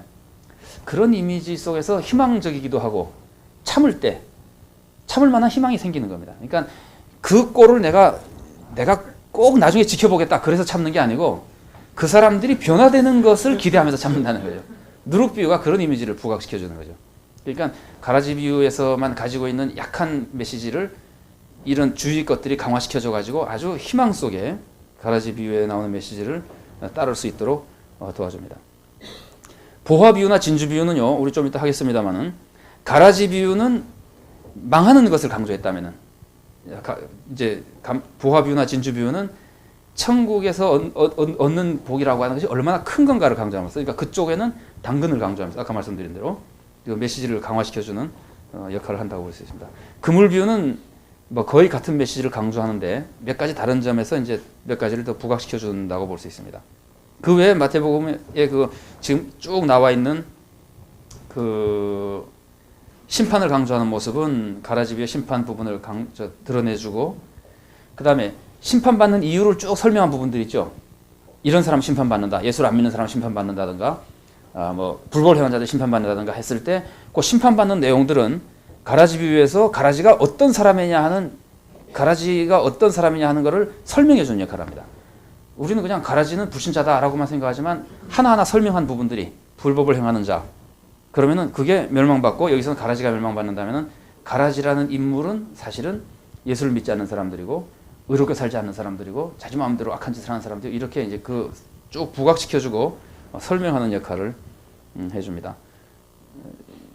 용서에 대한 것들도 가라지 비유에서처럼 용서하도록 도와주고, 그 다음에 18장에 보면은 이른 양 비유하고 용서해 주라는 그 사이에 이른 양을 찾는 방법으로 가르쳐 주는 게 권고하라는 얘기가 나오거든요. 형제가 잘못하면 혼자 가서 권고하고 증인 데려가고 교회 말하고 이 얘기 있잖아요. 그 얘기가 가라지 비유에 상당히 중요한 회상 역할을 해줍니다. 우리가 할 수 있는 일이 뭐냐? 우리가 할 수 있는 일은 그런 거라는 거예요. 물론 이제 세상 사람과 신자 중에서 죄를 지은 사람과 구별할 수는 있겠습니다만은 그렇게까지 구별할 필요가 없기 때문에 우리가 해야 될 일은 계속해서 올 수 있도록 권고하는 역할을 해야 되는 것이라는 이미지를 부각시켜 줍니다. 적용 부분에는 그냥 그 기록된 거 한번 참고해 보시면 목사님들이 적용은 저 같은 사람보다 훨씬 더 잘하시니까요. 제가 메모한 걸 참고해 주시고, 자, 감추인 보화 비유하고 진주 비유, 뭐 이름을 이렇게 그냥 편의상 붙였습니다만은 그 부분을 조금 하겠습니다. 요 두 비유는 그 문학 양식은 알레고리가 아니고요. 그러니까 한 가지 점을 특별히 강조하는 뭐 그런 것으로 볼 수 있습니다. 알레고리 어떤 그 상징적인 의미는 있지만 뭐 보화가 뭐 천국을 상징한다든지 뭐 그렇게 아니면은 파는 게 뭐 이렇게 할 수는 있지만 그 자체가 보여주는 이미지는 알레고리적인 것이 아니라 이것도 이제 비사에 가깝다고, 비사라고 보는 것이 좋겠습니다. 근데 우리가 그렇게 따로 구별하진 않고 알레고리냐 아니냐 하는 것, 일반적인 비유로 볼 수 있냐 하는 것만 가지고 이제 생각하는데요. 중요한 것은 값진 것을 발견하고 그에 대해서 반응하는 모습, 그걸 얻기 위해서 반응하는 모습, 이게 뭐 중요한, 그러니까 그 반응은 재산을 다 팔아서 산다 하는, 그것이 이제 중요한 점으로 드러나 있습니다. 저자적 독자의 지식에 대해서 좀 말씀드리면요. 요즘에 이런 일이 생기면 어떻게 될까요? 그러면 먼저 밭주인이 소송 걸지 않을까요? 요새는 뭐 소송으로 해결하는 경우가 너무 많아가지고, 당시에 그 관습으로 하자면은 밭을 판 사람이 그것을 모르고 있었다, 그 밭에 보화가 있었던 것을 모르고 있었다고 하면은 산 사람이에게 권리가 있다 합니다. 근데 알고 있는데 뭐 알고 있다는 증거가 분명하고 자기가 묻어놨고, 근데 뭐 실수로 이렇게 팔렸다 그러면 아마 오히려 판 사람에게 권리가 있는 거예요. 모르는 상태로 넘어간 거기 때문에, 아니 본의 아니게 넘어간 거기 때문에 자기 것이. 그러나 이제 전혀 모르고 있는 상태라면 산 사람에게 권리가 있으니까 법적으로는 별로 문제가 없는데, 도덕적으로는 좀 문제가 있죠, 그죠? 도덕적으로는 문제가 있습니다. 그 사람이 알지 못하게 몰래 가서 덮어두고 가서 사자니까 알지 못하게 그 사람이 이길 수 있는 것을 뺏어오는 장면이기 때문에. 그러나 이거는 비유의 한 요소로 넘어가는 거니까 이거는 그 알레고리적인 의미를 해석하면은 아주 곤란해집니다. 수단 방법을 가리지 않고 남의 복을 뺏어라, 뭐 절대로 기독교적인 것이 아닙니다. 비유의 요소일 뿐입니다. 그래서 그런 것들을 구별하는 것이 이제 훈련받은 분들의 몫이라고 볼 수 있습니다. 실제로 그 훈련을 안 받으신 분들 중에는 그렇게 설교하는 분들이 있잖아요. 야곱이 무슨 형의 거를, 장자권을 뺏어온 것을 위대한 모범으로 생각해가지고 우리도 수단 방법을 가리지 않고 축복을 받아야 된다. 그런 것 때문에 많이 일어나는 것 중에 하나가 그 기도원 같은 데서 자리 싸움하는, 축복된 자리를 서로 하려고. 그건 좀 잘못된 그 관에서부터 나온 거라고 볼 수 있습니다. 이것도 역시 그런 것이 아니고, 더군다나 마태복음에서는 내부 지식을 통해서 불법적인 삶으로는 하나님 나라에 들어가지 못한다. 비윤리적인 것은 하나님 나라에 들어가지 못한다는 것이 굉장히 강조되어 있기 때문에, 특히 산상설교 같은 걸 통해서 이런 것들이 비유 해석에 오해되지 않도록 이미 장비가 다 갖춰져 있다고 볼 수 있습니다. 진주에 있어서 조금 특별한 것이 있다면요, 좋은 진주인지 아닌지 어떻게 합니까? 굉장히 값진 진주를 발견했는데 그 굉장히 값진 건지 아닌지 어떻게 합니까? 이거는 전문 지식이 있어야지만 아는 거죠, 그죠? 숙련된 어떤 지식이 있는 사람에게 해당되는 거라고 볼 수 있습니다. 이런 거는 아마 등장인물을 조금 다르게 등장시켜가지고 예수님께서 조금 더 폭넓게 그 청중을 설득시키려고 하는 것이었다고 볼 수 있습니다. 그 다음에 외부 지식 중에요, 보화 발견에 대해서 일반적으로 알려지는 스토리들이 많이 있는데요. 그 중에 중요한 특징 두 가지만 소개를 해드리면, 하나는 보화를 발견하는 것은 주로 경건에 대한 보상으로 됩니다. 그래서 제가 이 아바 유다라고 하는 사람에 대한 얘기를 거기다 제가 잠깐 적어놨는데, 이 사람이 랍비를 섬기고 도와드리는 것을 참 좋은 일로 생각하고 하고 싶었는데 돈이 없어가지고 못하니까 너무 안타까워해서 그 부인이 땅이라도 팔아서 하자 그래서 땅을 반을 팔아가지고 랍비를 도와드렸어요. 그랬더니 랍비가 그 사람이 축복 기도를 해줬어요. 그리고 나머지 땅 반쪽을 가지고 이제 경작하는데 이런 사건이 발생해가지고 보화를 발견합니다. 예를 들면 그런 식으로 경건에 대한 보상으로서의 보화 발견이라는 개념이 있습니다. 일반적으로 많이 나타나는 거죠. 또 한 가지 특징은, 일반 보화 발견 스토리에서 또 한 가지 특징은 그 보화를 발견한 사람의 그러니까 뭐랄까요, 그 마지막이 좋지 않게 끝납니다. 여러분 그런 얘기 아시죠? 뭐 복권에 당첨되고 나면은 그 사람이 끝이 행복해지냐 불행해지냐 그럼 불행해지는 경우가 제법 많죠, 그죠? 근데 그런 것 같이 보화 발견 스토리가 전개되는 것이 고대에 많이 있습니다. 그래서 아마도 그거는 그 재물에 대한 경고 아니면은 불로소득이라는 건 좋은 것이 아니다 하는 게 교훈적인 것이었다고 생각이 돼요. 그러니까 이 두 가지를 염두에 두고 우리가 예를 들면은 경건에 대한 보상이냐 아니냐라고 하는 문제가 제기될 때 그 일반 스토리와 이 스토리가 다르다고 하는 것. 예수님은 여기서 전혀 경건에 대한 보상이라고 가르쳐주지 않고 이 사람 경건하지 않잖아요. 다 숨겨두고 가서 몰래 그 사람 몰래 딱 그게 어디 경건? 아주 세속적이고도 그 욕하기는 못할지 몰라도 좋은 사람은 아니에요. 하여튼 그런 사람을 등장시켜서 이걸 설명했다고 하는 것. 경건에 대한 보상이 아니라고 하는 것이 우리들이 발견할 수 있는 아주 중요한 메시지죠. 그죠? 우리가 그 교회에서 지도하는 분라서 금방 느낄 수 있죠. 이게 경건에 대한 것이 아니라고 하는 것. 구원이 경건의 보상이 구원이라고 하는 것은 보상이 아니라 은혜잖아요. 공짜로 주는 거 아니에요. 그런 모습이 예를 들면 비교해 보면 나타난다고 볼 수 있고 결말 문제는 나중에 조금 살펴보도록 하겠습니다. 등장인물에 대해서 보면요, 부활을 발견한 사람은 비교적 가난한 사람입니다. 거의 틀림없이 자세히 설명 안 했지만 스토리를 읽어볼 때 소작인이고 남의 밭을 갈다가 이제 자기 걸 다 팔아서 밭을 샀다고 하는 것도 부자가 아니라는 느낌을 주게 되고 그 다음에 다시 숨겨둔 것은 아주 세속적인 모습이고 그래서 이거는요 청중 속에 들어있는 보통 사람 세속적인 사고에 젖어있는 보통 사람들에게 잘 전달되도록 돕습니다. 여러분 유대인들이 경건하다고 우리가 생각하지만 물론 경건하죠. 그러나 예수님 당시에 바리새인들이 일반인들을 뭐라 그랬어요? 요한복음 같은 데 보면은 율법을 알지 못하는 저 무리는 저주를 받은 사람이라고 그러잖아요. 우리가 잘 아는 대로 소위 암하아레츠라고 하는 땅의 백성이라 그랬을 때 그 90%에 가까운 극소수의 경건한 사람 이외의 사람들은 율법을 못 지킨다고 바리새인들이 막 비난했을 정도였거든요. 그러면 그 사람들이 율법을 못 지킨다는 게 무슨 뜻이겠어요? 경건한 생활을 못하는 거예요. 왜 경건한 생활을 못하냐면은 사회적으로 볼 때 아마도 너무 가난해서 못했을 것이다 그럽니다. 성전세 내고 11조 내는 것도 제대로 못했을 것이다 그렇게 봅니다. 그러니까 바리새인들이 보기에는 형편없는 사람들이죠. 이제 그런 청중이 많이 있었다고 생각할 때 이 모습은 그 사람들에게 굉장히 자연스러운 좀 미안한 말이야 조금 그 청중에 좀 자연스러운 모습입니다. 그러니까 그런 청중에게 좀 호소력 있는 아니면 공감이 잘 되는 그런 스토리라고 볼 수 있고요. 진주장사는 전혀 다릅니다. 이 진주장사에 쓰는 그 엠프로스라는 안스로프 엠프로라고 이제 이런 사람에 비유된다고 하는데 이 사람은 도매상인이고 큰 장사꾼이고 전문 지식이 있는 사람이고 부자고 이렇습니다. 그래서 이 사람은 그다음에 이 사람은 그 물론 스토리 전개도 그렇지만 불의한 모습이 없잖아요. 정당하잖아요, 다. 그래서 이 사람은 뭐 경건하다고까지는 할 수 없어도 비천한 사람과 조금 다른 이미지를 이 사람에게는 줍니다. 그래서 그런 사람, 조금 고상한 부류의 사람, 이런 사람들이 또 전달받을 수 있도록 잘 전달될 수 있도록 돕는 인물 설정이라고 볼 수 있습니다.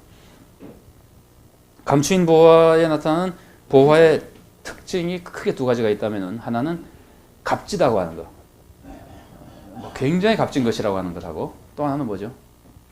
또 하나는 숨겨져 있었다, 감춰져 있었다고 하는 것. 그래서 이 보화를 발견한 사람이 이제 기뻐하잖아요. 이 발견하고 기뻐했다고 하는 것도 하나님 나라가 굉장히 가치 있다고 하는 것과 잘 연결이 되고 이 말은 다시 말하면 하나님 나라를 위해서 사람들이 일을 할 때는 고통스럽게 하기 싫은 것을 하는 것이 아니라 기뻐서 한다는 거예요. 이 사람이 지금 하는 것이 딱 발견한 순간 기뻐하고 그 다음에 하는 모든 일이 기쁨 속에서 진행될 거 아니에요. 초조한 게 있다면 누가 딴 사람이 먼저 살까 봐 걱정이지 그거 자체를 위해서 제가 노력하는 건 전부 기쁨 속에서 하는 거 아니에요. 그런 이미지를 넣어준다고 볼 수 있습니다. 근데 여기서 한 번쯤 우리가 되돌아서 생각해 볼 수 있는 거는요. 씨 뿌리는 자의 비유에서 말씀을 기쁘게 받은 사람이 있었죠. 그리고 어떡하죠? 기쁘게 받았다가 해가 나고 이러면 박해가 생기면 그냥 쫙 말라 죽어버리는 사람이죠.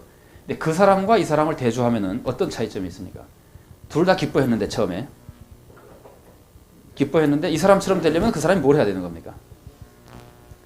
그것을 얻기 위해서는 다른 것을 희생할 각오를 하고 그것을 얻도록 노력해야 된다는 것인데 이 사람은 가치를 충분히 알았기 때문에 그러니까 기뻐하는 것으로 끝나서는 안 되고 그 다음에 후속 조치가 있어야 된다.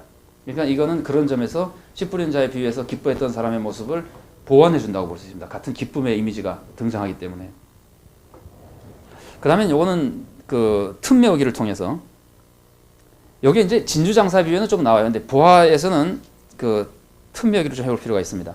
이 사람이 그림을 그려거든요. 이 사람이 감춰놨잖아요. 숨겨놨잖아요. 이건 아무도 몰라야 된다는 뜻인데 아무도 몰라야 되는 기간을 느긋하게 잡겠어요? 최대한으로 줄이겠어요?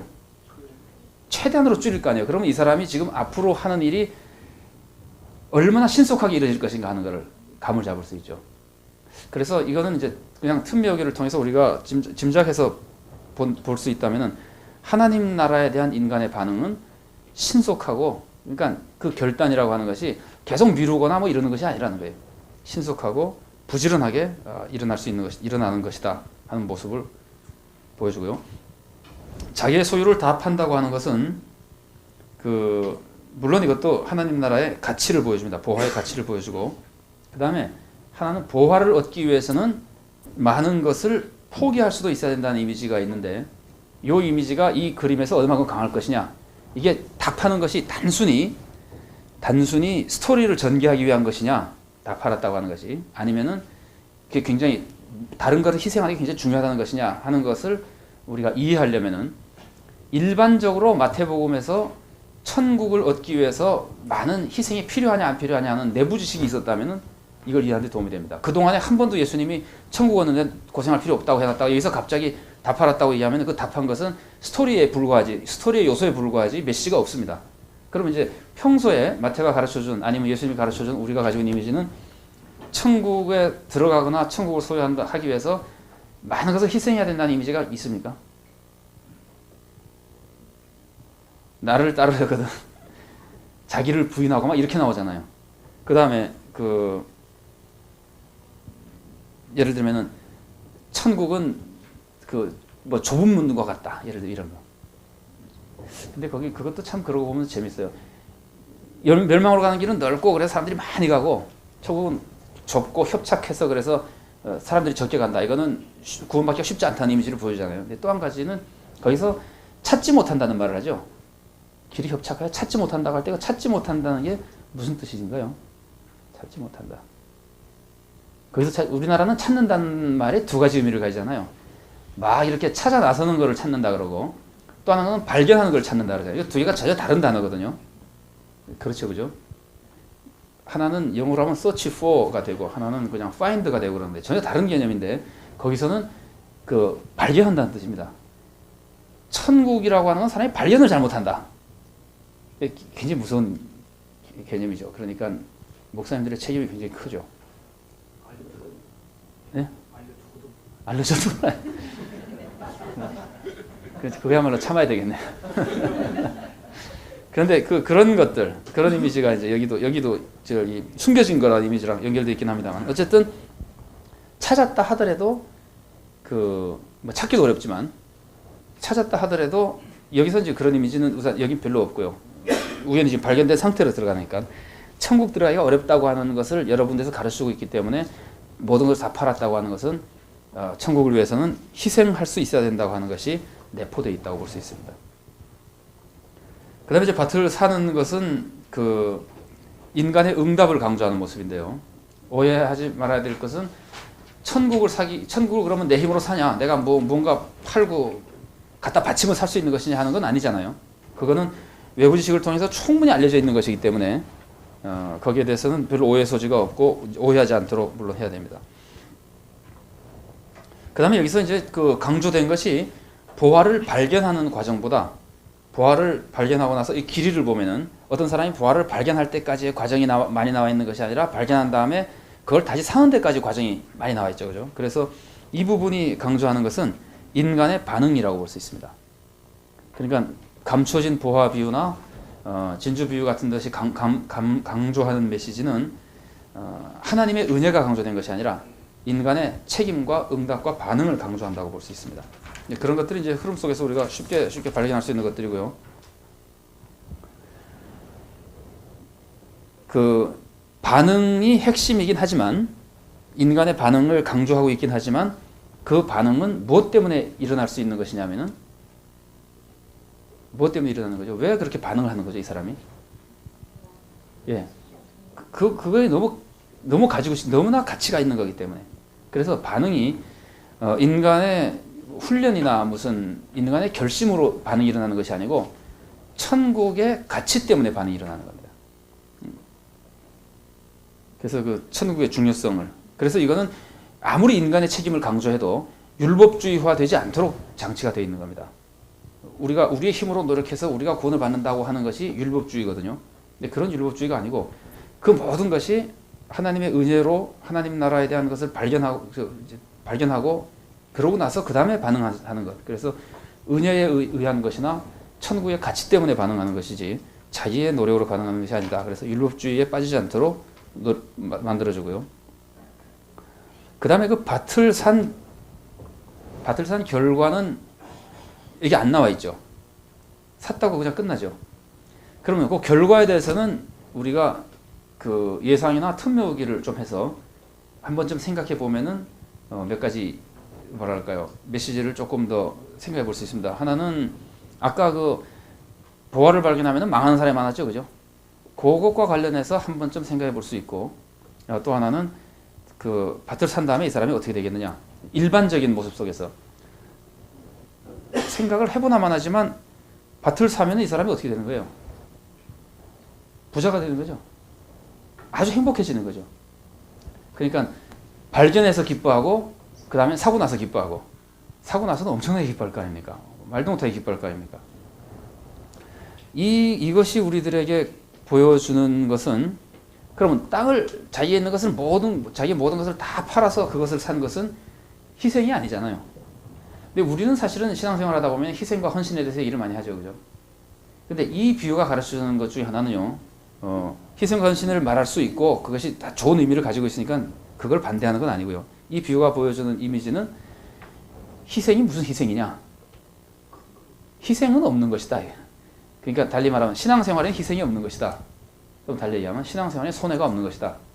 이런 이미지를 줍니다. 왜냐하면 어떤 것을 해도 이 사람이 지금 손해보고 있는 것이 아니기 때문에, 그래서 기쁨으로 하는 것이고, 그 가치를 알고 하는 거니까 기쁨으로 하는 것이고, 그 기쁨 속에서 그 뭐랄까, 얻고 나서도 기쁜 것이고, 얻기 전에도 기쁜 것이고, 발견했을 때도 기쁜 것이고, 그걸 얻기 위해서, 물론 구원하고는 좀 다르죠. 구원은 이미 한번 얻어놓은 건데 그 구원을 얻는다는 표현보다 지키기 위해서 계속해서 손해보고 애쓰고 하는 것처럼 보이는 것은 전혀 손해로 안 느껴지는 거죠. 그게 이제 이 보화의 비유가 보여주는 거라고 볼 수 있습니다. 이거는 어떻게 보면은요, 우리가 적용할 때 만일에 쓸 수 있는 용어라고 하면은 가치가 있는 것은 사람을 변화시킵니다. 그렇죠, 그죠? 이게 지금 너무 가치가 있는 거기 때문에 이 사람이 가서 막 다 팔고 이상한 짓을 평소에 전혀 하지 않던 짓을 하는 거거든요. 가치가 있는 것이 사람을 변화시킨다. 그래서 그 영국의 그 20세기의 사랑인가 뭐, 그래서 그 왕위를 버리고 심슨 부인이라고 하는 미망인하고 결혼한 사람이죠. 그러니까 얼마나 그 여자가 가치가 있으면은 그러죠. 그러니까 굉장히 귀한 것을 볼 때 사람이 바뀌는 것이다. 그래서 저는 가끔 그런 얘기를 하죠. 젊은 사람들이랑 뭐 나하고 결혼하면 뭐 술 끊어야 돼요. 이래가지고 술을 끊으면은 이 사람이 가치가 있는 사람이고, 결혼 안 하면 안 했지 술은 못 끊겠다. 그러면 결혼하면 안 되죠. 큰일 나죠. 아주 무가치한 사람이거든요. 그러니까 가치가 있으면은 사람이 가치가 있는 것을 보는 순간 사람들이 다 바뀌는 겁니다. 그런데 이 비유는 그런 의미에서 두 가지의 가치의 변화를 보여주는데요. 딱 발견한 순간 이 사람의 태도가 다 바뀌어가지고 막 팔고 뭐 야단법석을 떨어 이걸 꼭 사잖아요. 그런데 사고 나도 가치가 있는 것을 소유해도 사실은 바뀌는 거죠. 어떻게 바뀔까요? 인심이 좋아지겠죠, 그죠? 그렇게 생각 안 드세요? 이 사람이 얼마나 인심이 좋아지겠어요? 그전에는 가난해가지고 쩔쩔쩔매다가 그렇게 큰 부자가 되고 나서 아무리 악한 사람이라도 부자가 되면 인심이 좋아집니다. 그래서 우리나라 말에 그거는 아까 말한 대로 불행해지는 방향으로 가는 것이고, 우리나라 속담에 인심이 어디서 난다 그러죠? 인심이 광에서 난다 그러잖아요. 광에 물건이 있으면은 인심이 좋아지는 것이고, 그러니까 그 예수 믿었는데 인심이 안 좋아지는 사람은 부활을 발견하지 못한 사람이에요. 근데 예수 믿으면 부자가 되는 겁니까? 그 예수를 믿으면은 부자 아버지가 생겼잖아요. 안 그래요? 하나님이 아버지는 아버지인데 부자가 아니에요. 아니면 부자는 부자인데 아버지가 아니에요. 그래서 예수님이 마태복음 보면 굉장히 재밌게 말씀하십니다. 구하라 주실 것을 쭉 얘기하잖아요.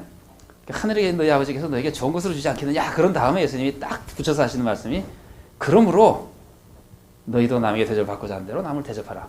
네 아버지 부자니까 걱정할 건 뭐 있냐. 그러니까 마음 놓고 대접해 주라 그러는 거거든요. 그러니까 이 두 가지가 다 변해야 되는데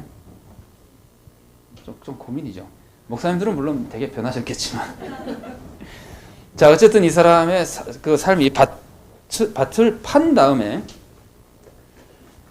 그 나온 결과가 전혀 손해가 아니라고 하는 것. 이것도 사실은 그 교회에서 우리가 헌신하고 이럴 때 교인들이 그 문제에 대해서 우리가 그거를 바라보고 하는 것은 아니라 하더라도 하나님과 무슨 뭐 거래하는 건 아니잖아요. 그건 아니라 하더라도 그것이 아까 이것도 말한 대로 그 당근을 충분하게 표현이 좀 안 좋긴 합니다. 그런 거에 대한 서술이 충분할수록 그 하나님의 뜻대로 사는 그 명령이 힘을 가지게 됩니다. 사실은 성경을 특히 전 산산설교를 일부러 제가 좀 살펴봤는데요. 보면은 명령보다 서술이 훨씬 더 양이 깁니다. 여러분들도 만약에 누구인데 훈계한다고 생각해 보세요. 훈계하면은 훈계의 내용, 거짓말하지 말라 그러면은 거짓말하지 말라는 말을 계속 하는 게 아니고 거짓말을 하는 것이 얼마나 나쁜 것인가, 거짓말을 하지 않으면 얼마나 좋은 것인가 서술을 훨씬 더 많이 합니다. 그래서 이런 거에 대한 서술을 우리도 아마 성서적으로나 예수님을 본받아서 한다면은 서술 부분을 좀 잘하는 게 필요하겠다는 생각이 드는데요. 만만하지 않은 것 같아요. 목사님들 얘기를 이렇게 들어보면 우리가 듣기 싫은 소리를 누가 자꾸 하면 설교한다 그러죠. 어떤 목사님이 그러더라고요. 설교하는 사람이 설교하지 않고 설교해야 된다 그러더라고요. 그러니까 듣기 싫은 소리를 명령만 자꾸 하는 것처럼 보이는 그 설교식이 되지 않고 동기를 잘 부여해 주는 그렇게 되면 좋다 그러는데 이 비유는 동기 유발을 위해서 아주 아름답고 격려하는 차원의 동기 유발이고 그물 비유나 가라지 비유는 아주 무시무시한 동기 유발입니다. 그러니까 예수님이 이 두 가지를 다 사용했다고 하는 것을 우리가 사실은 존중해서 생각해 볼 필요가 있습니다. 그 목사님들마다 이제 스타일이 다르고 강조하는 것이 다르지만 요즘에는 그 징계나 이런 것에 대해서 잘 얘기하지 않는 경향이 많죠. 제가 미국에서 설교학 공부하는 분을 만났을 때 이제 다른 교단인데 그 신학교니까 뭐 꼭 그 교단에 속하는 건 아니겠지만 하여튼 그 다른 교단에서 한 유명한 신학교인데 거기서 설교학 공부하는 분이 미국 설교자들이 하지 말아야 될 것이 가장 중요한 것이요. 아니 그분이 하는 얘기겠죠. 뭐 농담이었는지 잘 모르겠어요. 교수님이 하여튼 가르쳐준 얘기를 해요. 우선 웃기가 되고 그래서 그 다음에 하지 말아야 될 것은 뭐 야단치는 말을 하면 안 된다. 하여튼 뭐 금지 사항이나 뭐 꾸짖는 말을 하면 안 된다 그런데 굉장히 많이 그렇게 되는 모양이에요. 제가 그분 얘기를 듣기로는. 그런데 이 예수님의 명령 말씀을 가만히 보면은 이 두 가지가 같이 나오는데요. 이 경고도 상당히 중요합니다. 좀 정떨어지긴 하지만 너무 무서우니까. 그리고 불쾌할 수도 있지만 그것이 없이는 좀 곤란합니다. 이 부분은 마침 다행히 이제 격려하는 차원에서 주로 많이 말씀하고 계십니다만. 그 두 번째 밭을 산 결과에 대해서 두 번째 할 때 이 발견한 사람이 나중에 불행해집니까? 아무것도 모르죠 우리는 지금. 그런데 그동안에 발견한 사람들이 많이 불행해졌었잖아요. 보화를 발견한 사람이 많이 불행해졌기 때문에 그 보화는 물질적인 것이고 이 보화는 영적인 거니까 구별이 되긴 하지만 여기서 그런 스토리에 익숙한 사람이라면 한 번쯤 생각해보고 넘어갈지도 모릅니다. 그런다면 이 사람이 불행해질 수도 있다는 가능성을 염두에 둘 때 어떻게 하면 불행해지느냐 하면은 그물 비유나 다른 데서 계속해서 알려주는 것들이 있습니다. 그게 뭐냐면은 그 잔치 비유 같은 게 그걸 보여주는 거예요. 잔치에 초대받아서 얼마나 좋아요. 근데 초대받아서 좋은 줄 알고 앉아있는데 임금이 떠오더니 너 나가. 꽁꽁 묶어서 수적으로 결박해서 어두운 데 내어 던지라 그러잖아요. 그러니까 부활을 발견해가지고 이제 얻은 거니까 이 스토리는 사실은 얻은 것까지가 모든 것을 팔아서 산 거이기 때문에 이 안에는 삶까지 다 포함되어 있는 메시지예요. 포함되어 있는 메시지지만 이것을 스토리로 생각해서 다른 스토리랑 비교해 볼 때는 부활을 발견해가지고 사도 지속적으로 행복한 삶을 살 수 있는 것에 대해서 무엇을 유의해야 되느냐 하는 것을 다른 비유나 다른 메시지들이 보완해 준다고 볼 수 있습니다. 꾸준히 그걸 지켜야 된다고 합니다. 예를 들면은 예수를 믿었다, 영접했다. 교회 나왔잖아요. 교회를 나와가지고 처음에는 뭐 많은 희생과 핍박 속에서도 어려움 속에서도 교회 나왔다, 다니다. 그런데 한참 다니다 보면은 10년, 20년 다니는 동안에 이상해져 버렸다. 그게 그물 비유가 가르치는 거거든요. 이상해져 버렸다. 그러면은 나중에 천사가 와가지고 의인 속에 살고 있긴 한데 딱 곤란해가지고 지옥불에 던진다 이거예요. 그래서 지속적인 거에 대한 한 번쯤 생각해 보게 될 때 그것을 성경의 다른 부분이 보여주는 겁니다. 한 번 기뻐하는 것으로 처음에 씨 뿌린 자에 한 번 기뻐하는 것으로 안 되고 희생을 하더라도 꼭 믿음을 지켜야 되는데 그것이 지속돼야지만 결국은 참된 부활의 의미가 있는 것이라는 이미지를 뒤까지 이제 덧붙여 줍니다. 진주 비유는요, 뭐 찾아다니다가 발견한 것이 다른 점이고, 그 다음에는 인간의 통찰력이랄까 이런 것들이 뭐 강조되고 이제 차이로 좀 나타나고 그러긴 한데 이것이 특별히 많이 강조되는 것은 아닙니다. 왜냐하면 보화 비유는 거꾸로 우연히 발견했다는 것이 강조되는 데다가 또 살 때는 굉장히 많은 노력을 하고 사잖아요. 다 팔아서 사잖아요. 그래서 진주 비유가 특별히 더 인간의 노력이 많이 강조됐다고 볼 수는 없고, 그러나 이미지에 있어서 조금 덧붙여주는 것이 있다면은 인간의 노력이 유용할 때도 있다는 이미지를 좀 보여줍니다. 그러니까 은혜 받는 것은 다 공짜로 뭐 아무짓도 안 하다가 받는다. 이렇게 끝나지 않고 은혜를 사모하는 사람이 은혜를 받는 경우도 있다 하는, 우연에만 두어가지고 아무 노력도 하지 않는 분위기가 아니라 그렇게 하는 것도 귀한 일로, 그러니까 그런 것들은 율법적이고 나쁜 것이라고 비판하지 않고 은혜를 사모하고 노력하는 것도 귀한 일로 존중해주는 정도의 이미지를 가지고 이 두 이미지가 보완된다고 볼 수 있습니다. 예를 들면 성경 공부를 하거나 기도회를 참여하거나 뭐 이런 거 있잖아요. 그게 은혜를 사모해서 참여하는 사람들도 있잖아요. 그러면 그런 계기를 통해서도 하나님의 은혜를 더 입을 수 있는 것이라고 하는 걸 포괄시켜가지고 공짜로 주는 은혜도 강조되고 신앙생활 하는 동안에 꾸준히 계속해서 은혜를 입기 위해서 노력하는 것, 아니면은 어쨌든 인간의 어떤 노력이나 고상함이나 이런 것들도 배제하지 않는 모습으로 조금 보완해 준다고 볼 수 있습니다. 그 다음에 진주를 발견한 것과 보화를 발견한 게 어느 게 더 충격적이고 가치가 큰가요? 비슷하지 않죠? 보화가 훨씬 더 진주가 더 커요? 보화가 훨씬 더 큰 사건이죠. 우리가 보통 보기에는. 그래서 이 진주 비유도 굉장히 큰 사건이라는 걸 보여주는 메시지를, 표현을 조금 거기다 덧붙여 놨습니다. 거기 이제 한 진주라는 표현이 강조되어 있는데 그거는 아주 특별한 가치가 있다. 거의 뭐 유일하게 가치가 있는 것이라는 이미지를 부각시켜 가지고 진주 장사 비유에서 진주의 가치도 조금 더 드러나게 해주고, 그다음에는 그러니까 아주 특별한 진주를 발견했다. 이게 진주 장사 진주 보는 건 흔한 일이지만 땅에서 보화 발견하는 것만큼 귀하진 않잖아요. 그래서 귀한 걸 보여주고, 그다음에 재밌는 게 소유했다. 자기 소유를 다 팔았다고 할 때 자기가 가지고 있는 것을 할 때는 헬라어로 미완료를 쓰고요. 시제를. 그다음에 팔았다고 할 때는 완료 시제를 씁니다. 이 표현에 있어서. 그래서 미완료 시제를 쓴 거는 지금까지 오래 가지고 있었다고 하는 이미지를 부각시켜 가지고 지금까지 이 사람이 소유하고 있던, 오랫동안 쭉 소유하고 있었던 그런 것들을 팔 만큼 가치가 있었다는 이미지를 강화시켜주고, 또 하나는 이 완료 시제로 팔았다고 하는 것은 두 가지를 보여줍니다. 신속하게 팔았다는 이미지를 보여주고, 완료를 통해서. 또 하나는 이제 남은 것이 하나도 없다. 그러니까 완전히 다 팔은 것 같은 이미지를 보여줘가지고 진주의 가치를 조금 더 부각시켜줍니다. 그러나 보화 비유에서 나온 것과 뭐 별로 다른 건 없습니다. 문맥에 대해서 한두 마디 말씀을 드린다면은 그 씨 뿌리는 자의 비유 같은 것을 볼 때 계속해서 하나님 나라에 응답하기 위해서는 하나님 나라의 가치를 알아야 되는 것이다. 그러니까 우리도 알아야지만 땅의 입장에서 하나님의 나라의 가치를 아는 사람이 제대로 응답할 수 있는 것이고, 또 씨를 뿌리는 사람, 복음을 전하는 사람도 하나님 나라의 가치를 알려주는 것이 중요한 것이다. 뭐 이런 메시지를 조금 볼 수 있고요. 가라지 비유는 아까 했었습니다만은 여기서도 하나님 나라의 가치를, 아까 제가 가치가 사람을 변화시킨다 그랬는데 하나님 나라의 가치를 보면 사람이 변화되잖아요. 그런 것처럼 그 가라지 비유에서도 사람의 변화에 대한 기대를, 아까 누룩 비유도 봤습니다만 사람의 변화에 대한 기대를 가질 수 있게끔 해줌으로써 이제 기다리게끔 하는데 더 격려해 준다고 볼 수 있습니다.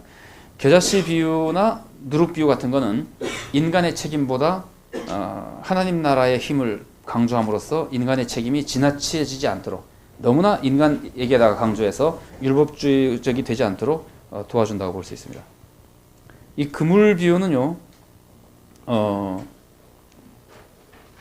올바른 삶의 모습을 강조함으로써 그 그물 비유는 결국은 아까 제가 잠깐 말씀드렸잖아요. 교회 안에 들어있는 사람 중에 악해지면은 결국은 구원받지 못한다. 항상 그물 안에서 선한 고기로서 존재하고 있어야 된다.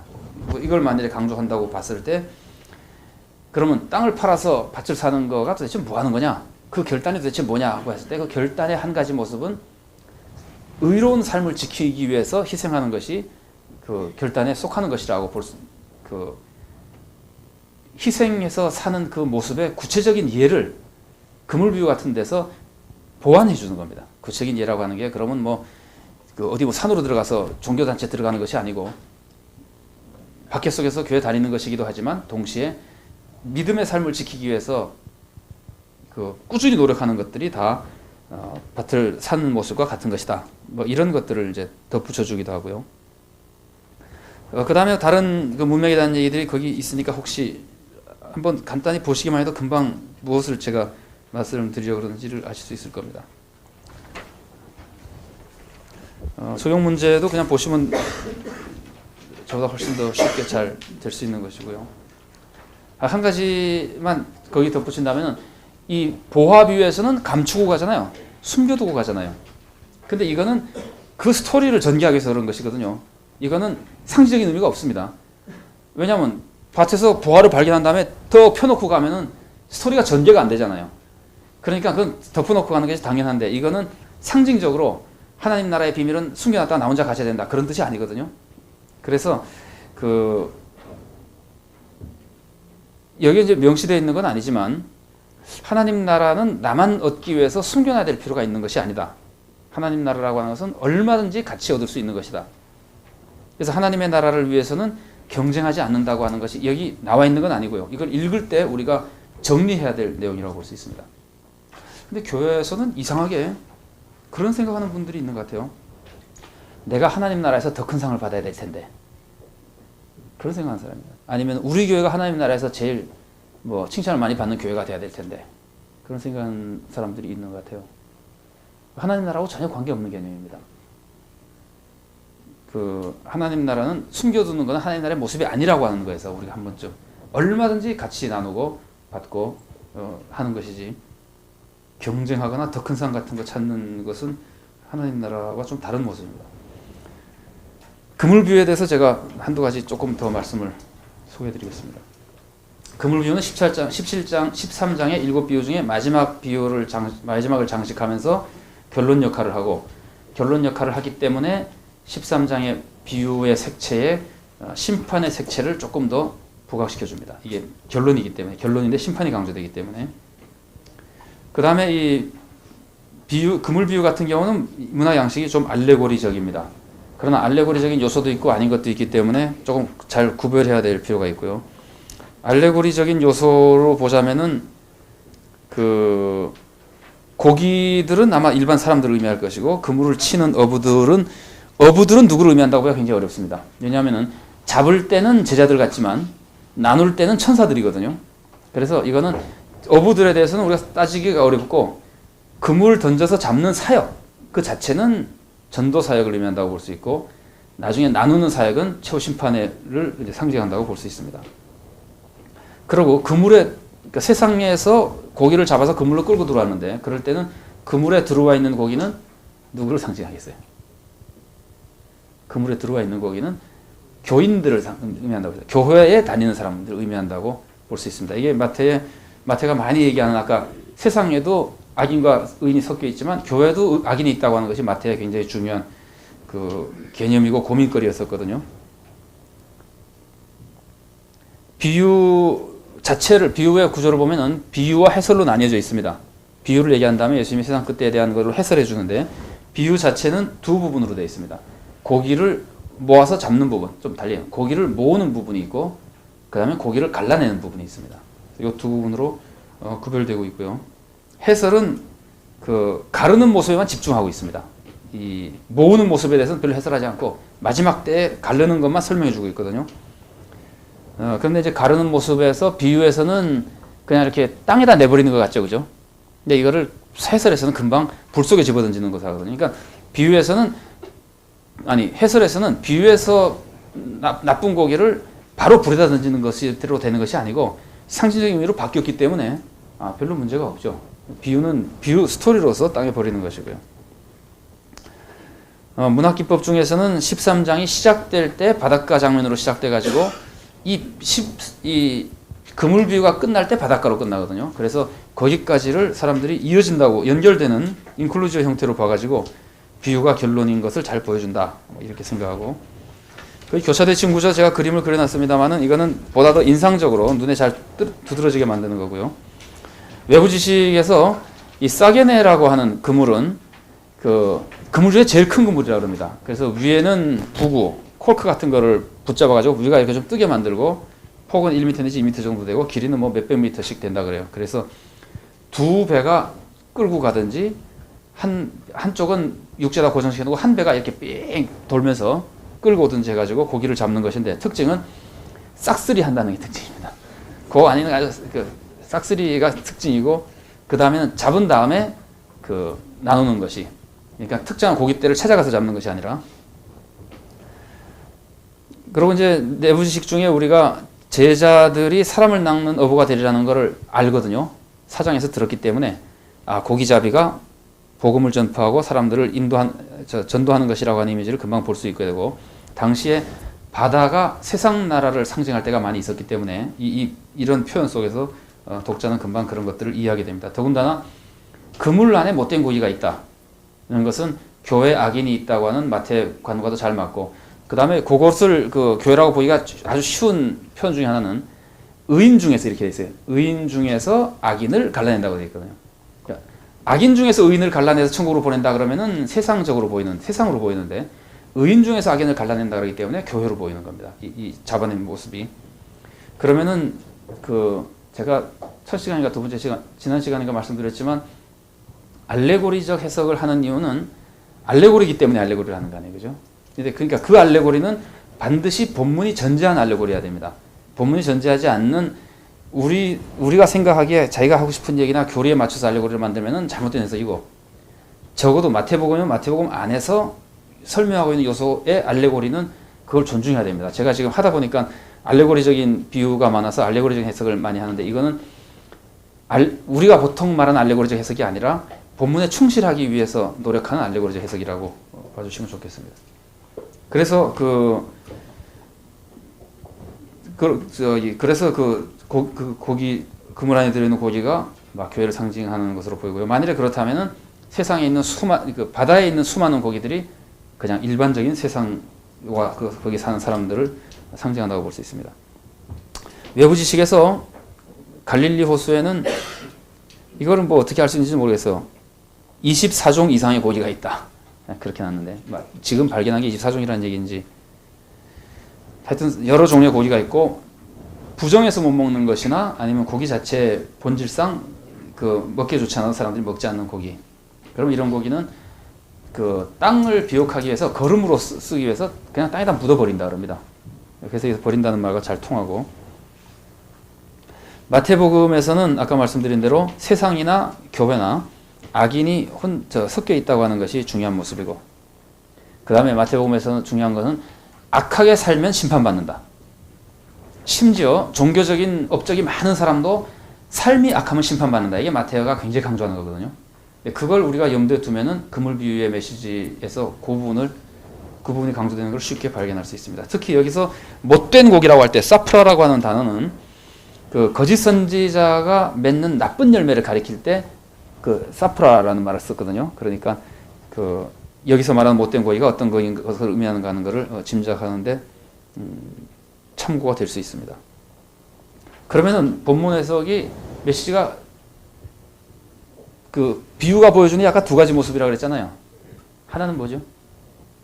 하나는 싹쓸이해서 끌어오는 것이고, 적어도 그 안에 있는 건 싹 끌어오는 것이고, 두 번째는 끌어온 다음에 갈라내는 거거든요. 그러면 이 비유의 핵심은 심판 쪽을 강조하고 있기 때문에 핵심은 심판 쪽이에요.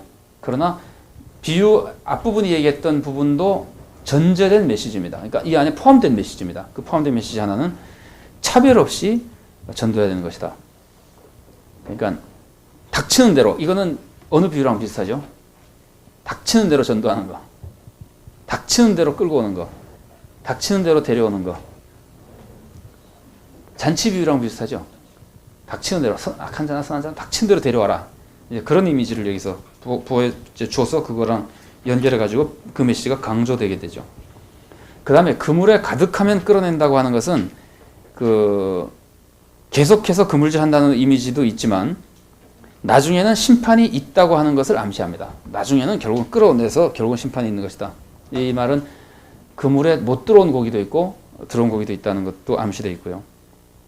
강조하는 내용은 아니지만은요. 이런 모습, 닥치는 대로 막 끌어들여야 되는 모습은 아까 말한 대로 잔치 비유에서 나오고 마태복음 제일 뒤에 나오는 그 소위 지상명령이라고 하는, 모든 족속으로 와서 제를 삼으라고 하는 이런 모습 속에도 포함되어 있어서 독자가 쉽게 이해할 수 있는 내용들입니다.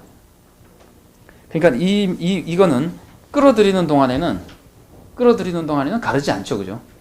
그래서 최후 심판 때까지는 심판하려고만 안 된다. 종말이 이르기 전에는 심판하려고 하면 안 된다. 비유가 보여주는 그림이, 끌어오는 동안은 뭐 그거는 그냥 이미지에 불과하니까 너무 강조할 수는 없지만, 끌어올린 다음에야 비로소 갈라낼 수 있잖아요. 그러니까 가라지 비유가 보여준 거랑 굉장히 비슷한 모습입니다. 종말 이전에는 아무도 심판할 수 없다. 심판할 능력이 없고 심판할 시기도 아니고.